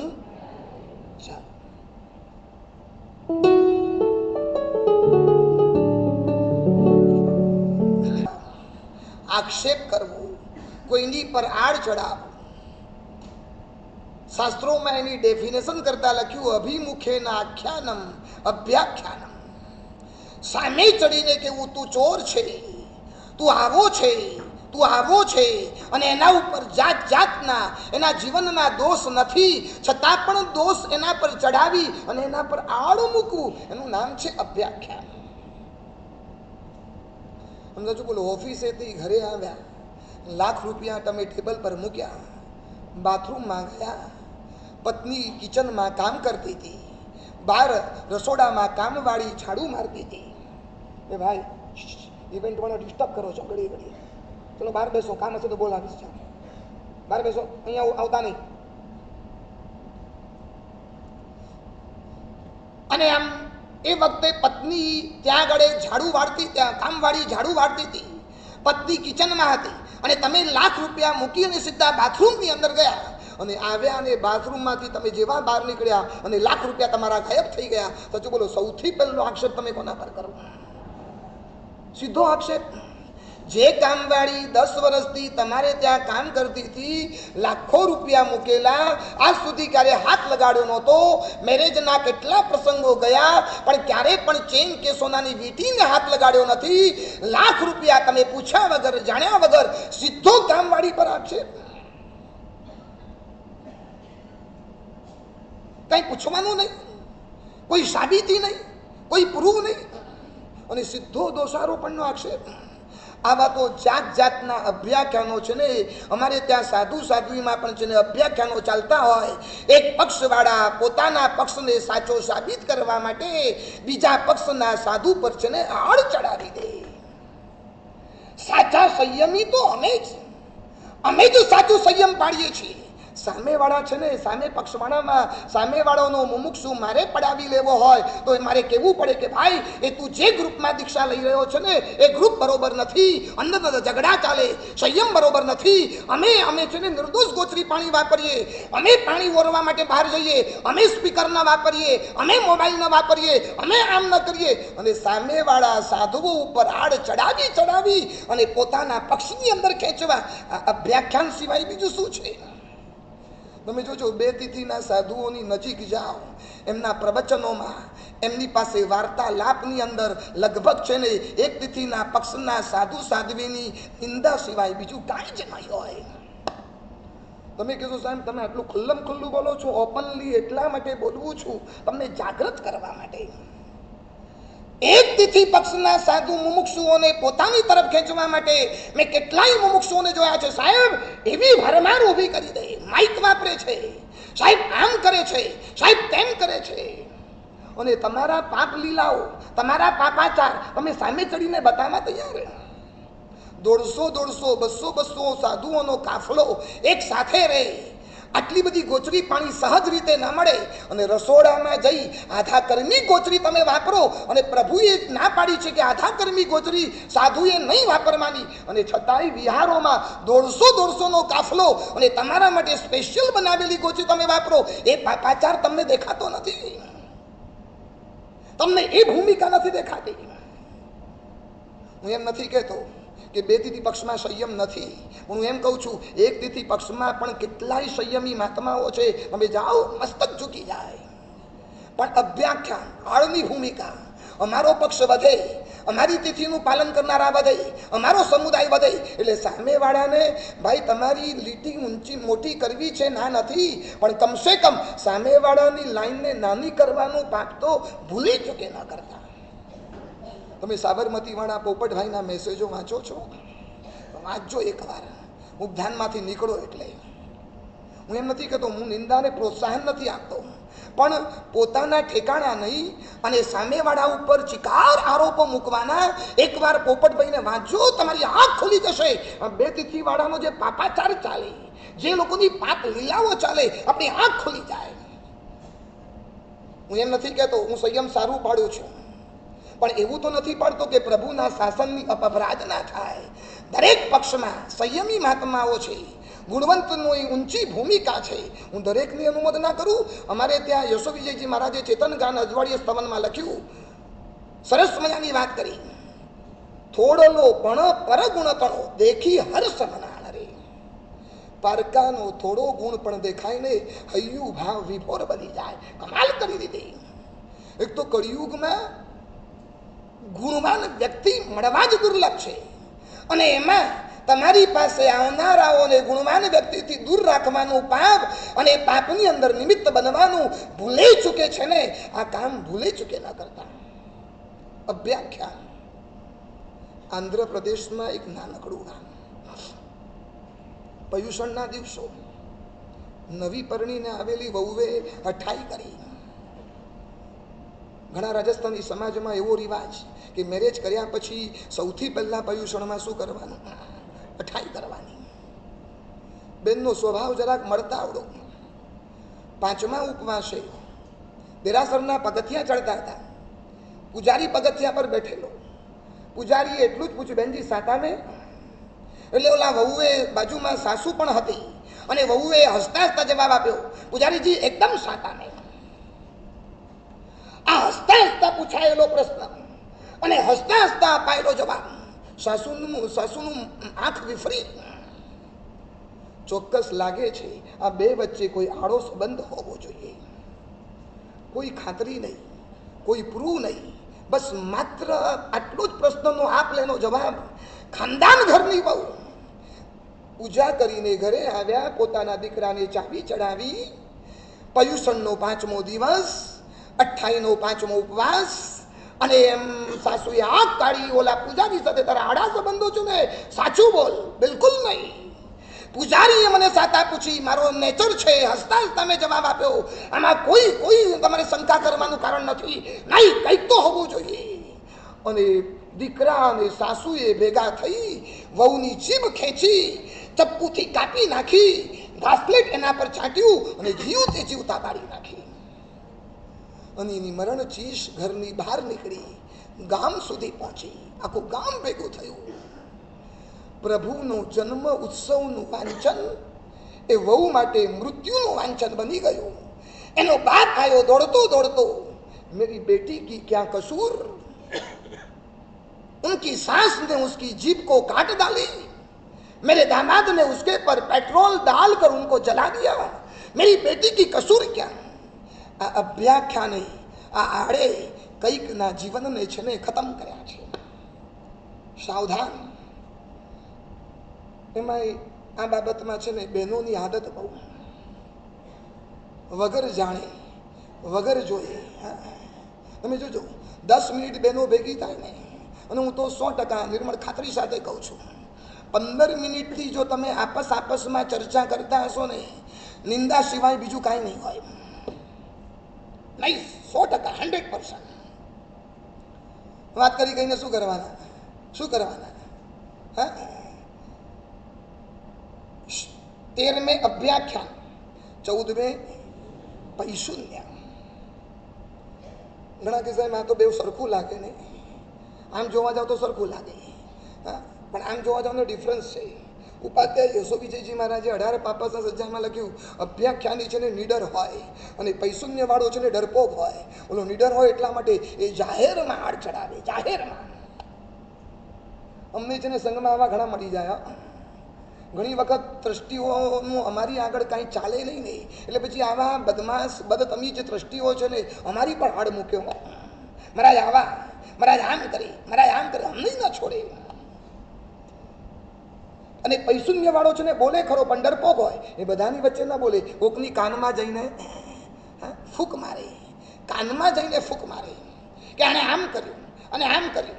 જેને આપણી ભાષામાં ખબર છે શું કહેવાય? હા હા, ચાડી ચુગલી, ચાડી ચુગલી. આ પાપસ્તાન કરવું ખબર ખબર. 14નું બહેનોનું પ્રતિક્રમણ પૂરું થાય, ઉપાસયની બહાર થેલી લઈને બહેનો ઊભા હોય, બીજું પ્રતિક્રમણ શરૂ થાય. હો, બીજું પ્રતિક્રમણ સમજ્યા ને? હા મનોજભાઈ, હા શું પંચાયત મારાથી ના બોલાય, કારણ કે મારે ગોચરી ભરવા જવાનું છે, મારાથી બોલાય. અને ઘણા તમે જોજો નારદ વૃત્તિ હોય, નારદ અહીંયા આમ કહેશે અને અહીંયા પાછું આમ કહેશે અને બેઉને ભેગા મળીને ઝઘડાવશે. નારદ વૃત્તિ. ઉપાધ્યાય યશોવીજીજી મારા સ્તમનમાં સજ્જાઈમાં એમ લખે છે, આ પૈશુન્યની સજ્જાઈમાં એમ લખે છે કે પૈશુન્ય કરનારો ચાડી કરનારા કરતા તો કૂતરો સારો. કૂતરો તો જે ઘરનું ખાઈને એ ઘરની અંદર છે ને, એ ઘરને તો વફાદાર રહે, એના માલિકને વફાદાર રહે. પણ ચાડી ચુગલી કરનારો છે ને, જેનું ખાઈને એનું જ ખોદે, એનું જ ખોદવા માટે તૈયાર. ભૂલે ચૂકે આ પાપ હોય ને તો આ પાપમાંથી મુક્ત બની જજો. આ પાપ તો ભૂલે ચૂકે કરતા નહીં. અને એના પરિણામ શું આવશે તમને ખબર છે? સીતાજીનું જીવન ચરિત્ર ઉઠાવીને વાંચી લો, દ્રૌપદીનું જીવન ચરિત્ર ઉઠાવીને વાંચો. સીતા પર કલંક આવ્યું છે, પૂર્વ ભાવ તમે જુઓ, તમે આમ હેરાન પરેશાન થઈ જશો. એક મુનિ પર મૂકેલું કલંક અને સીતાજીનું સૌભાગ્ય નંદવાઈ ગયું. ચાલો અટકીએ. હા, કલહ, અભ્યાખ્યાન અને પૈશુન્ય, આ 13મી 14મી ગાથા લઈએ, ગીત લઈ અને પછી રતિ અરતિ તરફ અભ્યાખ્યાન આવવા માંડ્યા. મહારાજે 2 નીવી આપી છે ને, એમને એમ નથી આપી.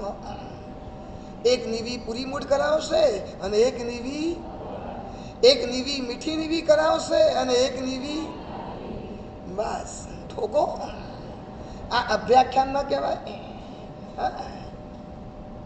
જોયા વગર, જાણ્યા વગર, પૂછ્યા વગર બાપા તમને એકેય ખાટી નીવી નથી આપવાનું.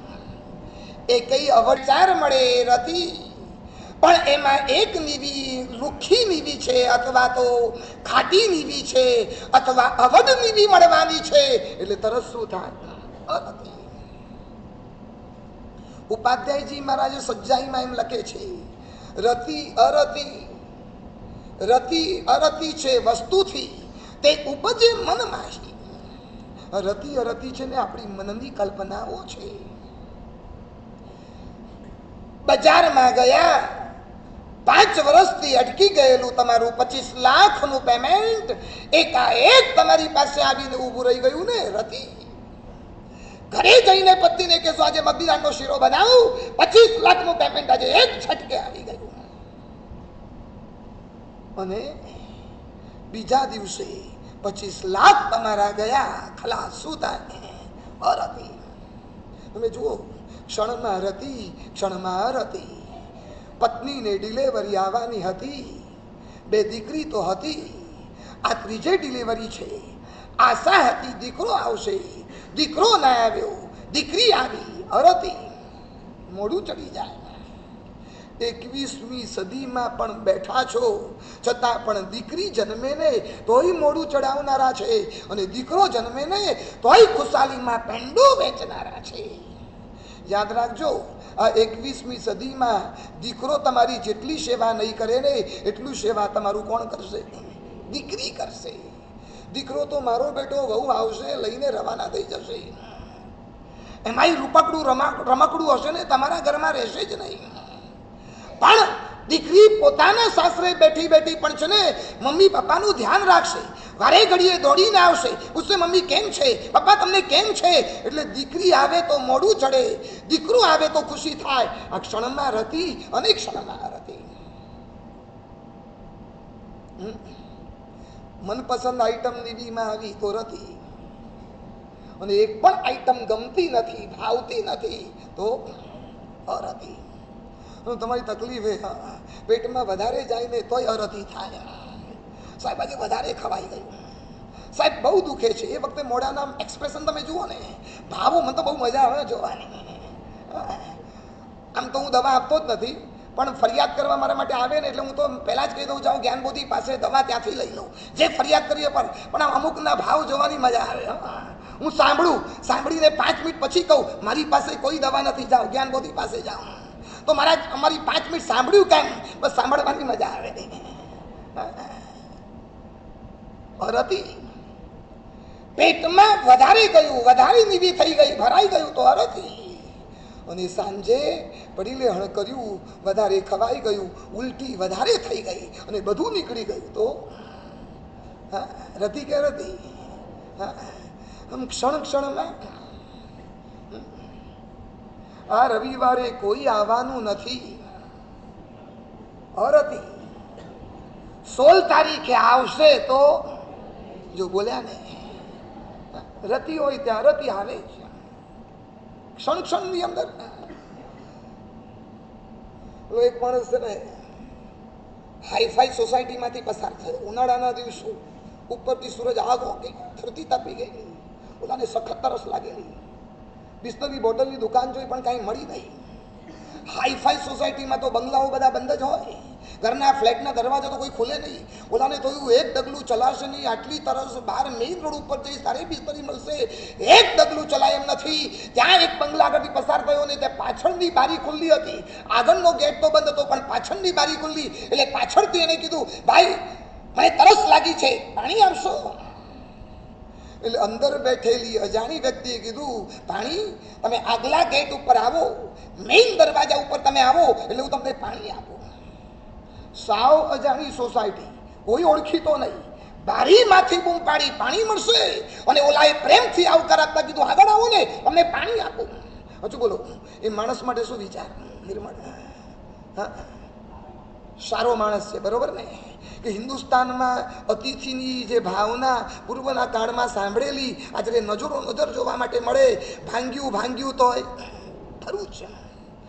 જ્યાં ગેટ ઉપર આવીને ઉભા રહી ગયા, ઓલા કીધું 2 મિનિટમાં પાણીનો ગ્લાસ લઈને આવું છું. 2 મિનિટ ગઈ, 4 મિનિટ ગઈ, 5 મિનિટ ગઈ, 7 મિનિટ ગઈ, 10 મિનિટ ગઈ, દરવાજો ન ખોલ્યો. હજુ બોલો હવે હું વિચાર પાછી હતી. ચાલો હરામખોર ના પાડી દીધી તો પહેલેથી ના પાડી દીધી જોઈએ નહીં. 10 મિનિટમાં તો મેઇન રોડ ઉપર પહોંચી ગયો હોત અને બિસ્લરી બોટલ મને મળી ગઈ હોત.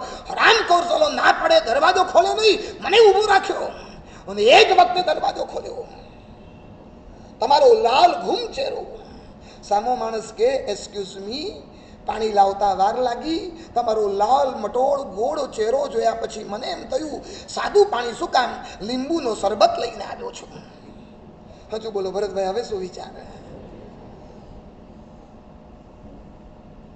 અને એ જ વખતે તમે પાણીનો ગ્લાસ મોઢે વાળ્યો, લીંબુનું શરબત, અને એમાં સાકર નહોતી.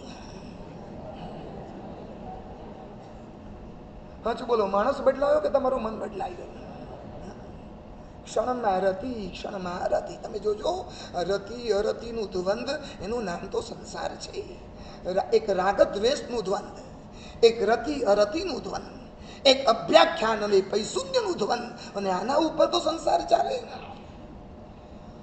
સુખ મળે ત્યારે સુખમાં રતિ નહીં કરો ને, તો દુઃખ આવે ને ત્યારે દુઃખમાં અરતિ નહીં થાય. દીકરો જન્મે ત્યારે બહુ નાચેલા હતા ને, અને જુવાન જો દીકરો જયારે મરી ગયો ને ત્યારે સ્મશાન યાત્રામાં પોકે પોકે રડો છો. આ અરતિ કેમ? કારણ કે જન્મ્યો ત્યારે તમે રતિ કરેલી. એટલે છે ને, તમે જોજો અમારા કચ્છાધિપતિ જયગોશ્રીશ્વરજી મહારાજ જેને જોયા હોય ને, ગમે તેવું સારું અનુકૂળ મળે ને, ક્યારેય અમને સાહેબજીને રતિની અંદર જોયા નથી. અને ગમે તેવી પ્રતિકૂળતા આવે ને, અમે સાહેબજીને છે ને ક્યારે અરતિમાં જોયા નથી. એમની વાંચના નામે જઈને વખાણ કરીએ ને, સાહેબ શું આજે શાસ્ત્રીય પદાર્થ પીરસ્યો, ધાર તર્ક, સાહેબ કમાલ કરી દીધી, આટલા શાસ્ત્રો વાંચ્યા પણ સાહેબ આવું તો નહીં જ. પ્રશંસાના 2 શબ્દો બોલીએ ને, એમ સાહેબના મોઢા પર છે ને એ જ ઉદાસીનતા. કોક આવીને કહી જાય સાહેબ કંટાળો આવ્યો, કોઈ ફરક નહીં. તમને તો કોક સગા આવીને કહી જાય ને શરીર ઉતરી ગયું, અને રડતા આવે સાહેબ ઉતરી ગયું. એટલે ઉતરી ગયું, પણ ઉતરી તો નથી ગયો ને. તપસ્યા કરે તો ઉતરે ને, સગા તો ગાંડા છે. એને કહેવાનું આ અમારું ઉતર્યું તો તપશ્ચર્યાની નિશાની છે. તમે અમારા શરીરની સામે જુઓ છો, શરીર ભલે ઉતર્યું પણ અમારો આત્મા કેટલો નિર્મળ બન્યો, અમારી આત્માની પરિણતિ કેટલી ક્લિયર બની.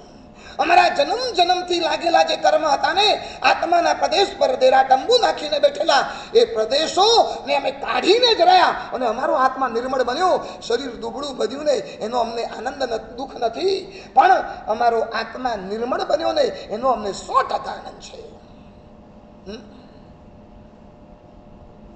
22 તારીખે પેન્ટ પહેરશો, શું કંદોરો રાખવો પડશે ને? જ્ઞાની ભગવંતો એટલે તો કંદોરો રાખ્યો, સમજીને રાખ્યો. અને આમ જરાક પેન્ટ ઢીલું લાગશે ને, સાલું ઉતરી ગયું. નહીં, તમને સાચું કહું છું, સગાની છોડો, એ તો બધા પંચાયતિયા હોય. હા, ઘણા રફુ ચક્કરો આવે. હમણાં એક જણ મને બહુ 2-2.5 વર્ષે મળ્યો, મને કે સાહેબ ઉતરી ગયું. તારા ડાચા જો ને, મારા શું જુએ, મારું જે થવાનું થતું તારે હું પંચાયત. બધા જ બહારની દુનિયામાં ક્યાં સુધી રહેશો, ક્યારેક ભીતરની દુનિયામાં પ્રવેશ તો કરો. ભરે દાઢી મૂછના વાળ વધ્યા હોય, વાળ ભરે વિખરાયેલા હોય, ચામડી પર મેલના થર ભલે જામેલા હોય, છતાંય તમારા મોઢા પરની ચમક, તમારા મોઢા પરની પ્રસન્નતા, સામેવાળો તમને કે શરીર ભલે ઉતર્યું પણ મોઢા પરની પ્રસન્નતા ઘરમાં નહોતી જોઈને એ 47 દિવસ જોવા માટે મળી. અમારું છે ને બહારની ચમક નહીં જોતા, અમારું આભ્યંતરની ચમક અમે જોજો.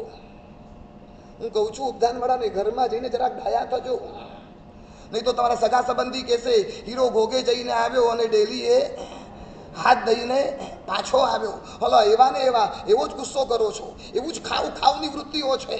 ઘણાએ તો ઓર્ડર આપી દીધા છે, મમ્મી આમ બનાવજે ને. વહુને કહી દીધું હશે હું આવું છું, બસ ખાખરા પાપડની ચૂરી તૈયાર રાખજે.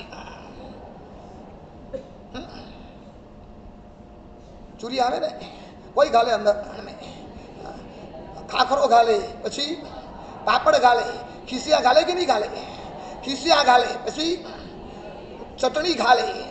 ચટણી ઘાલો કે મરચું ઘાલો? ચટણી ઘાલો, પછી ઘી ઘાલો. ઘી તો હોય જ. મને ખાખરા પાપડની ચૂરી બહુ ભાવે. કારણ કે એટલા માટે ભાવે કે અમારા ગુજરાતીઓને તો જેને તળેલું જ મળે. નિર્મલ પૂરી બનાવે, ચેવડો બનાવે, પછી મઠિયા ને ચોળાફળી ને, હજુ યાદ છે? એટલે અમારા ગળા બગાડે. પણ ખાખરા પાપડની ચૂરી એટલા માટે ભાવે, એમાં ઘી નાખે નહીં એટલે ગળું ન બગડે. ભાવે એટલે જીભને નહીં, શરીરને ફાવે. અનુકૂળતા, પ્રતિકૂળતા, ક્ષણમાં રતી. આગળ વધીએ, એ તો લાંબુ ચાલશે. છતાં એક પ્રસંગ યાદ આવે, કહું. 11:30 થયા બાપા, 12 વાગે તો છોડું ને. હજુ તો બહુમાન છે 2 જણના, નીવી વાળાના બહુમાન, અને એક ખાસ જાહેરાત કરવાની છે.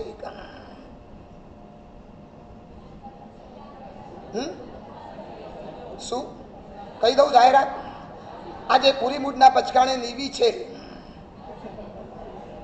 પૂરી મૂડના પચકાણે નીવી છે.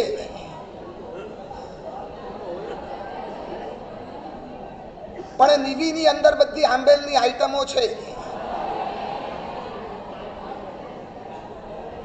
જો મોઢા જુઓ, ક્ષણમાં રતી.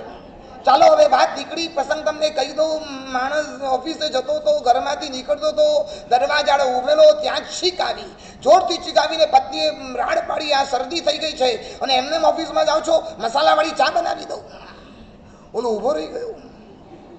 રોજ સાકરવાળી આપતી નથી, આજે મસાલાવાળી ચા પીવા ઊભો રહી ગયો. 2-4 કપ ઠપકારી ગયો. હવે ચા પીવીને એટલે શરદી વધારે બહાર નીકળે. એટલે જેવો પાછો બહાર નીકળ્યો પાછી 2-4 છીક. ઓલી પત્ની કે આટલી છીક, એમાં શરદી, બહારનું કોરોનાનું વાતાવરણ, અને જશો અને ક્યાંક સપડાઈ ગયા તો આજે ઓફિસે નથી જવાનું, આરામ કરો. જાઓ બેડરૂમની અંદર જઈને સૂઈ જાઓ, હું તમને તેને બ્લેન્કેટ ઓઢાડી દઉં અને થોડો બામ લગાડી દઉં. અને કયો બામ ખબર છે? ટાઈગર બામ. મસાલાવાળી ચા ગમી પણ ટાઈગર બામ ન ગમ્યું. ચાલો આ ટાઈગર બામ એમાંય બ્લેન્કેટ ઓડી જવાનો. ઓલો 2 કલાક પછી ઉઠ્યો ને, સાંજે ઉઠ્યો ને પસીનાથી રેપ છે અને આખા કપડા પડી ગયા. ત્યાં પત્ની અંદરમાં આવી, જુઓ સવારથી ચીકો ખાવ છો, મસાલાવાળી ચા પીવડાવી, બ્લેન્કેટ ઓડાડીને સુવડાવ્યા અને ઉપર છે ને તમને ટાઈગર બામ લગાડી દીધો, તોય તમારી શરદી દૂર થઈ નથી. આજે સાંજે દહીં વડા બનાવવાની છું, પણ તમારે એક પણ દહીં વડાને હાથ લગાડવાનો નથી. બોલાને થયું 2 કપની ચાની કિંમત બહુ ભારે. હા, ચા મળી તો રતી, દહીં વડા ન મળ્યા તો. ચાલો આગળ ચાલુ, ખજાનો છે. હા, શું એક જ બાધા આપું?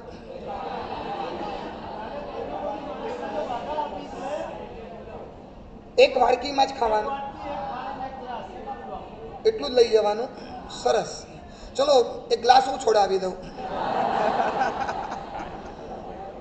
પછી મોટા મારા સાહેબને મોકલું, થાળી એ છોડાવે. પછી જ્ઞાન બોધીને મોકલું, વાડકી એ છોડાવે. હા, દિગંબરની જેમ ભિક્ષામ દેહી. હા, અને ગરમ ગરમ દૂધ નાખશું પાછું. એક વાડકી છોડાવી એમાં તો બહુ ધાડ મારી. અરે 2 છોડી, અમે એકે બધી છોડી. બોલો ને. હા, એક જ વાડકી લઈ જાવ ને એમાં હું ધાડ શું મારી? પણ હું મોટી ધાડ મારી? જાણે બહુ મોટું પરાક્રમ કર્યું. હા હા, બધું છોડો ને તો માનું. શું એમાં પણ બસ એ રતી ચાલ્યા જ કરે. ચલો આગળ વધીએ. 16મે પરપરિવાદ. પરપરિવાદ એટલે આપણી ભાષામાં જેને નિંદા કહેવાય. શ્રીડાંગ સૂત્રમાં નિંદાની પરિભાષા કરતા એમ લખ્યું, ઉત્તમ સ્થાનાત અધમ સ્થાને પાતિકા નિંદા. ઉપરના ગુણ સ્થાનક પર તમે રહ્યા હો અને નિંદા કરવાથી તમે નીચે ગુણ સ્થાનકમાં તમને પટકી નાખે, એનું નામ નિંદા. એક વાત યાદ રાખજો, હિંસામાં છૂટ છે, હિંસામાં હજી અપવાદ છે, પણ નિંદામાં કોઈ અપવાદ નથી.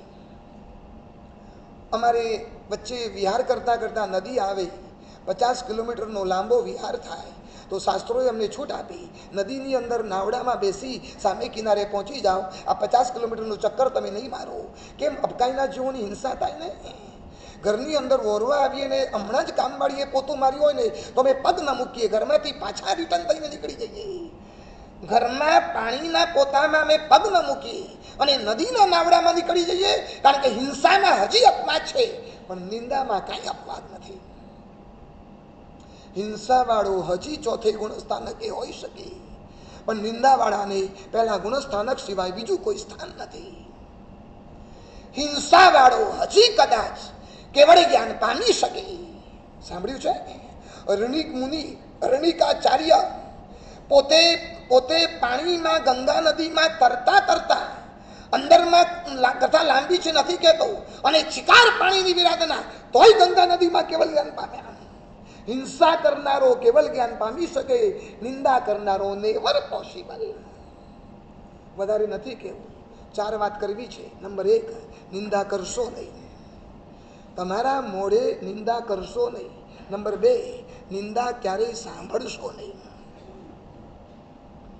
નિંદા કરશો નહીં અને નિંદા પછી બોલો, તમારો પડોશી એના ઘરનો કચરો તમારા ઘરમાં આવીને નાખી જાય, તમે ચલાવો? કેમ? કેમ? કચરો મારા ઘરમાં? પડોશી પોતાના ઘરનો કચરો તમારા ઘરમાં નાખી જાય, બિલકુલ ન ચલાવો. તો પારકો માણસ પોતાનો મનનો કચરો તમારા કાનમાં ઠાલવી જાય, તમે સાંભળો કેવી રીતે? નિંદા કરશો નહીં. નંબર 2, નિંદા સાંભળશો નહીં. અને 3જા નંબરે, નિંદા થાય એવા કામ કરશો નહીં. ઉપધાન કરીને ગયા પછી લારી પર જઈને ઉભા રહેશો, લોકો શું કહેશે ખબર છે? આ 24 તારીખે માળા પહેરી, જોયું 26મીએ તો હોટલમાં આવીને ઉભો છે. 47 દિવસ 4 વાગે ઉઠનારો 10 વાગ્યા સુધી ઉઠતું નથી. બ્રેડ બટર અને ચીઝ છોડવા તૈયાર નથી. આ તમારા કારણે તમારા ઉપધાન ભગવાશે, તમારા કારણે કમસે કમ તમને આજે ચોપડી આપી છે, હમણાં સમજાવું છું. આખી ચોપડી કંઈક ને કંઈક 1 વર્ષ માટે નિયમ લઈને જજો. આમાંથી બધા નિયમ કરવા જરૂરી નથી, પણ નિંદા થાય એવા કામ ભૂલી ચૂકે કરશો નહીં. અને નંબર 4, નિંદાનો જવાબ ક્યારે નિંદાથી આપશો નહીં. સામેવાળો મારા માટે ઘસાતું બોલ્યો, મારે એના માટે મંગલમ ભગવાન વીરો, મારે ભૂલે ચૂકે એના માટે ઘસાતું બોલવું નથી. એને જે હતું એ બોલ્યો, મારે ભૂલે ચૂકે બોલવું નથી. સંતની પાસે યુવક આવ્યો, ગુરુદેવ, જે માણસ આપની જોડે આખો દિવસ રહે છે એના માટે મારે થોડીક વાતચીત કરવી છે, સમય આપશો? સંત સમજી ગયા શું કહેવા માંગે છે. સંતે પૂછ્યું, મારા 3 પ્રશ્નો જવાબ આપ પછી સાંભળું. કયો પ્રશ્ન? It is really true? તું જે કહેવાનો છો એ બધું સાચું જ છે? ગુરુદેવ, એવું તો 100% નહીં કહી શકું, કારણ કે મેં જોયું નથી, મેં તો માત્ર સાંભળ્યું છે. નંબર 2, તો બીજો જવાબ આપ, તું જે બોલવાનો છે રિયલી ઇટ ઇઝ ગુડ? તું જે બોલવાનો છે બધું 100% સારું? નહીં ગુરુદેવ, સારું હોત તો બધાની વચ્ચે ન કે, આ આપને ખાનગીમાં કેવું છે એટલા માટે સારું નથી માટે. અને ત્રીજો પ્રશ્ન, it is really for me? તું જે કહેવાનો છે મારા માટે કામનું છે? ના, નથી. જે વસ્તુ સાચી નથી, જે વસ્તુ સારી નથી, અને જે વસ્તુ મારા માટે કામની નથી, ઊભો થા, મારે નથી સાંભળવું. બહાર નીકળી તમને કહો કે નહીં, ઓલો ફલાણા વ્યક્તિ છે ને જે ઉપદાન કરવા આવ્યો છે ને, આમ ગરબડ ગોટાળા બહુ કરે, તમને ખબર? આમ તમે સીધા તમારા કાન પહોંચી જાય. બોલનારો તો ગુનેગાર છે, બોલનારા કરતા સાંભળનારો એથી વધુ ગુનેગાર.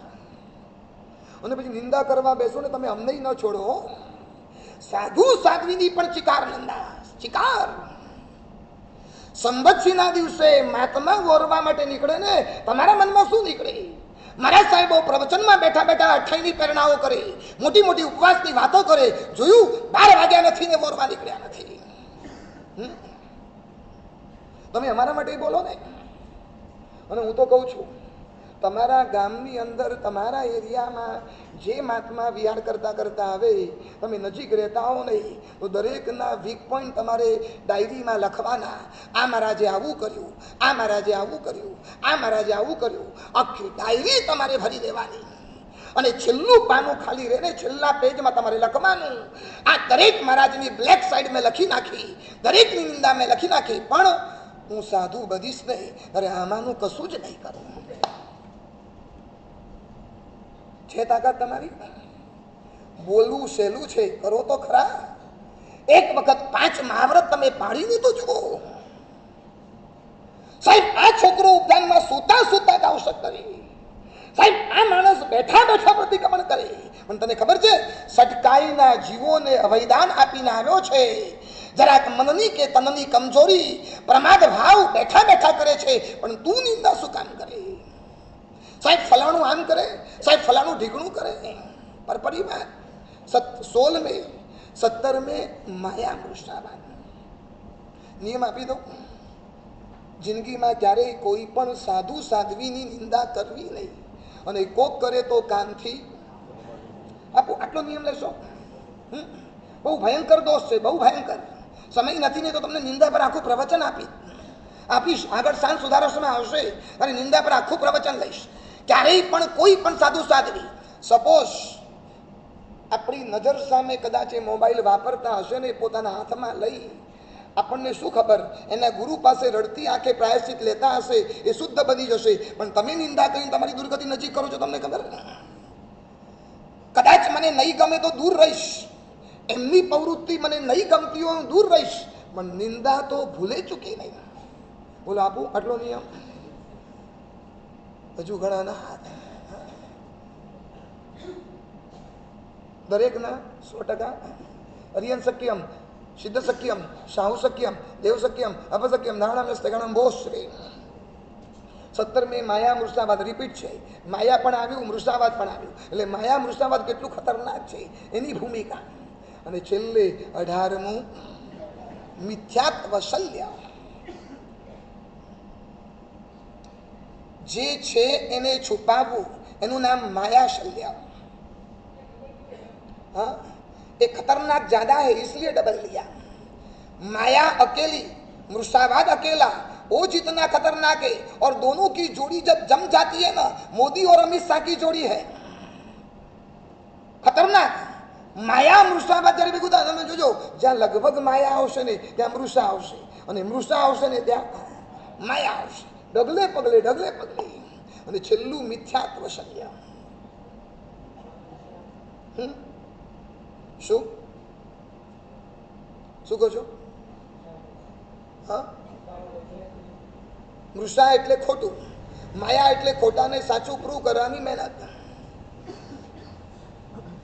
અને 18મું પાપસ્થાનક મૂક્યું મિથ્યાત્વ સંજ્ઞા. મને ખબર છે, અમે ઉદ્યાનમાં પ્રવેશ કર્યો ને એ દિવસે સમ્યક્ત્વનો હલાવો ઉછરેલો. આજથી માંડી અને હવે અરિહંત એ જ મારા દેવ છે, નિર્ગ્રંથ એ જ મારા ગુરુ છે, અને સૂક્ષ્મ રીતે અહિંસાનું પ્રતિપાદન કરનારો ધર્મ એ જ મારા માટે ધર્મ છે. રોજ બોલો છો ને મુપત્તિમાં, સુદેવ સુગુરુ સુધર્મ. આજે ઘણા અઢારિયામાંથી નીકળ્યા ને ઘણાની પરીક્ષા કરી. મેં કીધું પહેલાં 50 બોલો, ઘણા નતા કર્યા. માણસો મેં અડધો કલાક તતડાવ્યા, બેસાડ્યા, પહેલાં પાકા કરો પછી પોસો પાડો. 18 દિવસ તમે પૌષદમાં રહ્યા અને તમને 50 બોલ ના આવડે. હવે આજથી કહી દઉં છું 35 વાળાને અને માળવાળાને, તમારે દરેકના 50 બોલ પાકા જોઈએ. અને પાકા થઈ ગયેલા બોલ ભાઈઓએ મહાત્માને સંભળાવી દેવાના. અને સાબિતી તરીકે તમારી આલોચનાની બુકમાં સેકન્ડ પેજ ઉપર ફર્સ્ટ ટાઇટલ પેજ અને બીજું title page, second title page ઉપર મુપત્તિના 50 બોલ છે. જે મહારાજને સંભળાવો એ મહારાજની સિગ્નેચર તમારે કરાવી દેવાની કે ભાઈ 50 બોલ ભૂલ વગર સાંભળી લીધા છે, બરોબર. અને એ સિગ્નેચર હશે તો તમને 35માંથી પોસો પડાવીશ, તો તમને પહેલી માળ પહેરાવીશ, નહીં તો પછી દરેક જણને સ્ટ્રિક્ટલી આજથી કહી દઉં છું 50 બોલ તો આવડવા જોઈએ. 50 દિવસ અહીંયા રહ્યા અને ઘરે જાઓ અને કોઈક પૂછે મુપત્તિ ના બોલ, એ તો નથી આવડતા. ઇજ્જત તમારી નહીં જાય, મારી જશે. હા, 50 બોલ આજથી શરૂઆત. બા મહારાજ ક્યાં ગયા? હા, કઈ મને મહારાજ બધાને સાંભળી લેજો, વારો કરી નાખજો. આ સાઈડ વાળામાં એક, આ સાઈડ વાળામાં એક, ઉપર વાળા, નીચે વાળા, બધે આમ સાઈડ. અને ભાઈઓ તો 100 જણા છો એટલે વિમલ બોધિ સુરી, પદ્મ બોધિ વિજય, જ્ઞાન બોધિ વિજય, જ્ઞાન ભાનુ વિજય, જેની અનુકૂળતા હોય આજથી શરૂઆત. પ્રકાશભાઈ સિગ્નેચર કરાવી દેવાની, બરોબર છે. એ તો માયા મુસામત લાગશે. અને જો મને મનમાં આવશે તો માળા પહેરાવતા પહેલા હું સાંભળીશ. એકાદ ભૂલ પડશે તો કહી દઈશ, બેન આવતી સાલ આવજો, માળા પહેરાવીશ. હા, આજે નહીં, સ્ટ્રિક્ટલી નહીં. આ ગંભીરતાથી કહું છું, કોઈ હસવાની વાત નથી. 50 બોલ તમને ના આવડે? સૂત્ર અર્થ તત્વ કરી શ્રદ્ધવું, સંકિત મોને, મિશ્રણ મોને, કામરાગ, સ્નેહરાગ, પરિયરું, દ્રષ્ટિરાગ, પરિયરું, આ 50 બોલ અને ગમણેનો પાઠ. ઉપધાનમાં આટલું તો આવડવું જ જોઈએ. સુદેવ સુગુરુ સુધર્મ. બસ છેલ્લે એટલું જ કહેવું છે. વોટ સમ્યક દર્શન, વોટ મિથ્યાત્વ. સમ્યક દર્શન એટલે શું? જેને સંસારમાં મળેલું તમામે તમામ સુખ ભૂંડું લાગે અને જીવનમાં આવેલું દુઃખ જેને રૂડું લાગે તો સમજી લેવાનું આપણને સમ્યક દર્શનનો સ્પર્શ થયો છે. જો સુખ ભૂંડું ન લાગે અને દુઃખ આપણને રૂડું ન લાગે તો સમજવાનું કે આપણા જીવનમાં હજુ મિથ્યાત્વ ગયું જ નથી.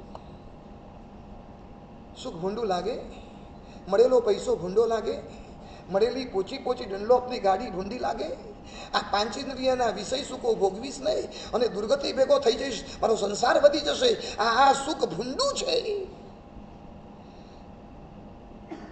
ધર્માત્માની શરૂઆત અહીંથી છે. તમે તમારી જાતને ધર્મી ક્યારથી માનવા લાગ્યા? સામાયિક કરો એટલે ધર્મી નથી.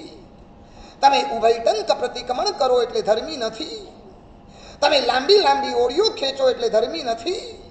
તમારા 3 ઉપાન કમ્પ્લીટ થઈ ગયા એટલે તમે ધર્મી નથી. સાચો ધર્મી એ છે, ધર્મીને છે ને આ સંસારમાં મળેલું તમામે તમામ સુખ ભૂંડું લાગે, અનર્થકારી લાગે, આત્મા માટે અહિતકર લાગે, એના ઉપર છે ને નફરત જાગે. માટે જયવીરા સૂત્રમાં માંગ્યું ને, ઓમ મમંતુ અપભાવ ભૈવમ ભવનિપેવો. મને આ સંસારના સુખ ઉપર નફરત ભાવ માંગે. જો સુખ ભૂંડું ન હોત ને તો ચક્રવર્તીઓ અને તીર્થંકરો પોતાના સુખ વૈભવને લાત મારી અને સંયમના માર્ગે નીકળ્યા ન હોત. સુખ જો રખડાવનારું ન હોત ને તો સનત કુમાર ચક્રવર્તીને પત્ની અને એની પટરાણીને સંભૂતિ મુનિને વાળનો સ્પર્શ થયો ને એના ગાભા કાઢી નાખ્યા. તમે એમ માનો છો? વીર વિજયજી મહારાજે પૂજાની ઢાળમાં લખ્યું, તૃણ પરે સટખંડ તજીને ચક્રવર્તી પણ વર્યો, એ ચારિત્ર શિવ સુખ કારણ તેમે ચિત્તમાં ધર્યો. તૃણ પરે સંસારને તણખલા જેવો માન્યો, તણખલા જેવો નથી, કશું જ નથી. અને સંસારને તમે ચોંટીને બેઠા છો. સુખ ભૂંડું લાગતું જ નથી માટે નીવીમાં મજા આવે છે. સુખ ભૂંડું લાગતું નથી માટે 24 તારીખે કયા કપડાં પહેરવા મનમાં વિચાર આવે છે. સુખ ભૂંડું લાગતું જ નથી માટે ઉપવાસના દિવસે ખાવાના વિચાર આવે છે. આ સંસારનું પ્રત્યેક સુખ ભૂંડું છે અને આ જગતનું મને મળેલું દુઃખ રૂડું છે, કારણ કે આ દુઃખ મને પ્રભુથી વધુ ને વધુ નજીક લઈ જાય છે. 47 દિવસનું નિષ્કર્ષ શું? ઉપધાનની આરાધનાનું પરિણામ શું? તમારી અંદર કંઈક પરિવર્તન લાગે. ઘરવાળાને એમ થાય કે હવે અમને સુખ દીઠું ગમતું નથી. સુખ ભોગવવું પડે જુદી વસ્તુ છે, વાપરવા માટે બેસવું પડે. ચા તો હું પણ પીઉં છું, એ પણ ગરમ ગરમ જોઈએ. ઠીક છે, ભોગવવું પડે, ભોગવી લીધું, પણ રૂડું શું કામ? જીવનમાં તકલીફ આવી, દુઃખ આવ્યું અને દુઃખને હું એમ માનું આ મારો કર્મ નિર્જરાનો અવસર છે. જે કર્મો ખપાવવા માટે માસક્ષમણ કરવા પડે એ કર્મો આ 5 ડિગ્રીના તાવમાં થર થર થર ધ્રુસતા ધ્રુસતા મારા કર્મ ખપી રહ્યા છે. આ દુઃખ તો મારા માટે કર્મ ખપાવવાનું બહુ મોટું સાધન છે. હું તમને સાચું કહું, નહીં મને બોલવા દો, સાચું કહું, જો તમારે મિથ્યાત્વમાં બહુ ઊંડે ઊંડે ન ઉતરવું હોય ને, એક કામ કરતા જાઓ. છેલ્લી મારી સલાહ છે, તમે છે ને તમારા ફિલ્ડને ઘટાડો, તમારું ફિલ્ડ ઘટાડો. વોટ્સઅપના માધ્યમે, ફેસબુકના માધ્યમે, ઇન્સ્ટાગ્રામના માધ્યમે, આ સોશિયલ મીડિયામાં તમારું ફિલ્ડ એટલું વધારતા ગયા, એટલું વધારતા ગયા. જેટલા સંબંધો વધારે એટલા પાપો વધારે, જેટલા પાપો વધારે એટલા સંકલેશ વધારે. સંબંધો વધાર્યા એટલે આવન જાવનનો વ્યવહાર વધે. સંબંધો વધાર્યા એટલે કમસે કમ સામેવાળાને અપેક્ષા થાય, ઓળખાણ થઈ એટલે સ્માઇલ તો આપવી પડે. હું તમારી જોડે ઓળખાણ રાખું એટલે તમારા એરિયામાં આવું એટલે તમે કહેશો સાહેબ ઘરે પગલાં કરો ને, એટલે ઘરે પગલાં કરવા માટે મેં તમારી જોડે સંબંધ રાખવા માટે મારે તમારા ઘરે પગલાં કરવા માટે આવવું પડે. અને એક સ્માઇલ તો કમસે કમ સાહેબ ઉપધાનમાં આવેલા હતા અને કમસે કમ મારી સાધનામાં ડિસ્ટર્બન્સ ઊભું થાય. યાદ રાખજો, જેટલા રિલેશન્સ વધારે એટલા રિએક્શન્સ વધારે. શું વધારે? રિલેશન્સ જેટલા વધારે. તમારું ફિલ્ડ ઘટાડો ને. જેટલા મારા સંબંધો ઓછા એટલા મારા પાપ ઓછા, એટલા મારા વ્યવહાર ઓછા, એટલો મારો આવા જવાનો વ્યવહાર ઓછો.